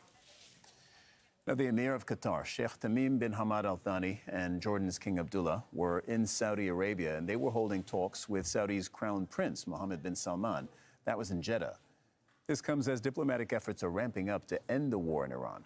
On Saturday, Saudi foreign minister held talks with Pakistani, Turkish, and Egyptian foreign ministers in Islamabad. Pakistan is facilitating discussions aimed at ending the conflict. Gulf nations have condemned what they've described as heinous attacks on Kuwait. One Indian national was killed in an attack on a power and water desalination plant earlier on Monday. And that brings Kuwait's death toll to 7 in this conflict. Iran has denied that it carried out the attack, however. Iran says that that was actually a false flag operation by Israel. Al Jazeera's Rasul Sardar is in the Saudi capital, Riyadh. Rasul, I know you were following this three-way meeting between the Emir of Qatar, the King of Jordan, and the host, Saudi's Crown Prince. Do we know at this point what came out of it, and what is the level of cooperation or coordination between Middle East countries that are all facing similar threats from Iran? Indeed. So the GCC countries and the regional countries are paying a huge price because of this war. Qatar is the largest LNG producer in the region, while Saudi Arabia is the largest oil producer, and their energy facilities have been heavily attacked by the Iranian drones and missiles. So now, this is the first foreign trip of Qatar's emir, and today we have seen a trilateral meeting between the King Abdullah of Jordan, Crown Prince of Saudi Arabia, Mohammed bin Salman, and Emir of Qatar, Sheikh Tamim bin Hamad Al Thani. And so at the end of that meeting, so both of the leaders, King Abdullah and Sheikh Tamim, they have left the country, but they have released a statement. So the Qatari emir saying that we have affirmed the necessity of coordinating efforts and enhancing joint action to support peaceful solution and mitigate the repercussions of this phase. And then there has been a statement from the Saudi side saying that the three leaders have discussed the repercussions of the military escalation currently unfolding in the region and its risk to the freedom of the international navigation and the security of the energy supply. So here the focus is on security and the freedom of the international navigation here. So while this all is happening, particularly the Strait of Hormuz is severely restricted now, so there is an alternative that is emerging, and that is the east-west pipeline of Saudi Arabia, connecting the west of the country to the east of the country to the west of the country, and that is becoming an alternative. Now, Saudi officials are saying before the war there were daily 2 million barrels of oil being transported through this pipeline, but now they have increased the capacity to 7 million barrels of oil every day. And other GCC countries are also exploring the ways whether they also can somehow transport their oils and other goods through this pipeline. So this was one of the core of the discussions between the three leaders today. Another alternative is through the lands, so that is going to connect the transportation route from Saudi Arabia to Jordan, to Syria, and then Turkey. That also is something that this parties, Turkey, Syrians, Jordanians, Qataris, and Saudis are interested in it. But while all that is happening, so in recent years, we have seen the significant improvement of the relations between Saudi Arabia and Qatar, and this war has brought them even closer. So that's why now it's not only political and economic programs that are being integrated, but now they are talking about the joint security architecture as well. Rasul, hold on. You're going to come back because we have more questions to ask you about what's happening in the Gulf and how Gulf and Middle East nations in general are facing the threats, daily threats from Iran. But before we do that, I do want to bring in the latest reporting that Al Jazeera has from Iran. Despite Donald Trump's claims that negotiations are progressing, Iran is saying that diplomacy with the United States is not being held directly. Tehran is calling Washington's demands, quote, excessive and maximalist. Listen to this. To date, we have had no direct negotiations with the United States. Since the last round of talks, what has occurred has been the receipt of messages through certain intermediaries, including Pakistan, conveying the United States' interest in and request for negotiations. It is only natural that whenever talk of negotiations comes from the United States, everyone's sensitivities are heightened. I do not know to what extent these claims are taken seriously even within the United States itself, or how seriously they are viewed internationally. Our position is clear. Unlike the other side, which constantly shifts its stance, the Islamic Republic of Iran has known its position from the very beginning. The points that have been conveyed to us, whatever one chooses to call them, 15-point clauses, more or fewer, they're highly excessive and maximalist in nature. Al Jazeera's Ali Hashem is in Tehran. Ali, it's good to have you back on the program because I think everybody at this point is trying to figure out the nature and the extent and the seriousness of communication between the U.S. and Iran. What can you report on your end? Well, given what we had from Mr. Ismail Baqai and the points he mentioned, that we already know that Iran sees the 15 clauses or points as excessive, maximalist, and they're unacceptable. Now, on the other hand, we are hearing from the American president that he's talking to someone in Iran. Now, who is he talking to in Iran? This is the big question. However, knowing that this is a multi-layered system here, there's a possibility he's talking to the Supreme National Security Council, someone from there. Of course, this is all within one coordination. I mean, it's all coordinated. However, it's not through the traditional diplomatic lines. This is, and what I'm telling you right now is speculations. Now, we heard earlier from sources that there've been exchange of papers between the Iranians and the Americans, but not within the framework of the 15 points. Rather, something different related more to this war directly in an attempt to, first of all, solve the issue around the Strait of Hormuz, and this is crucial here. Then, whenever there is a framework, things could progress.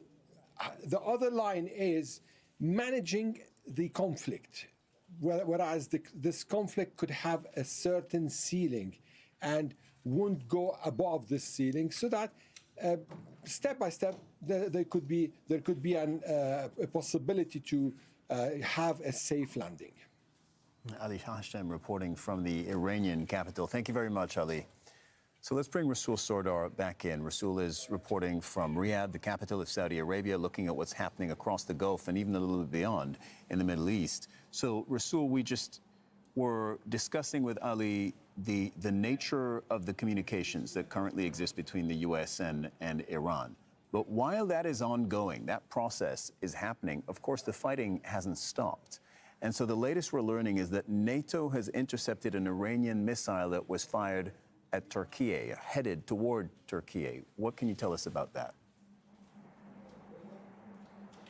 Indeed. So this is the fourth time that missiles are being fired from Iran toward Turkey. So, and it is intercepted. But there's just here, what is making it a unique case is that Turkey is a NATO member. And usually when a NATO member is attacked, so naturally the talks and the discussion becomes about the Article 5.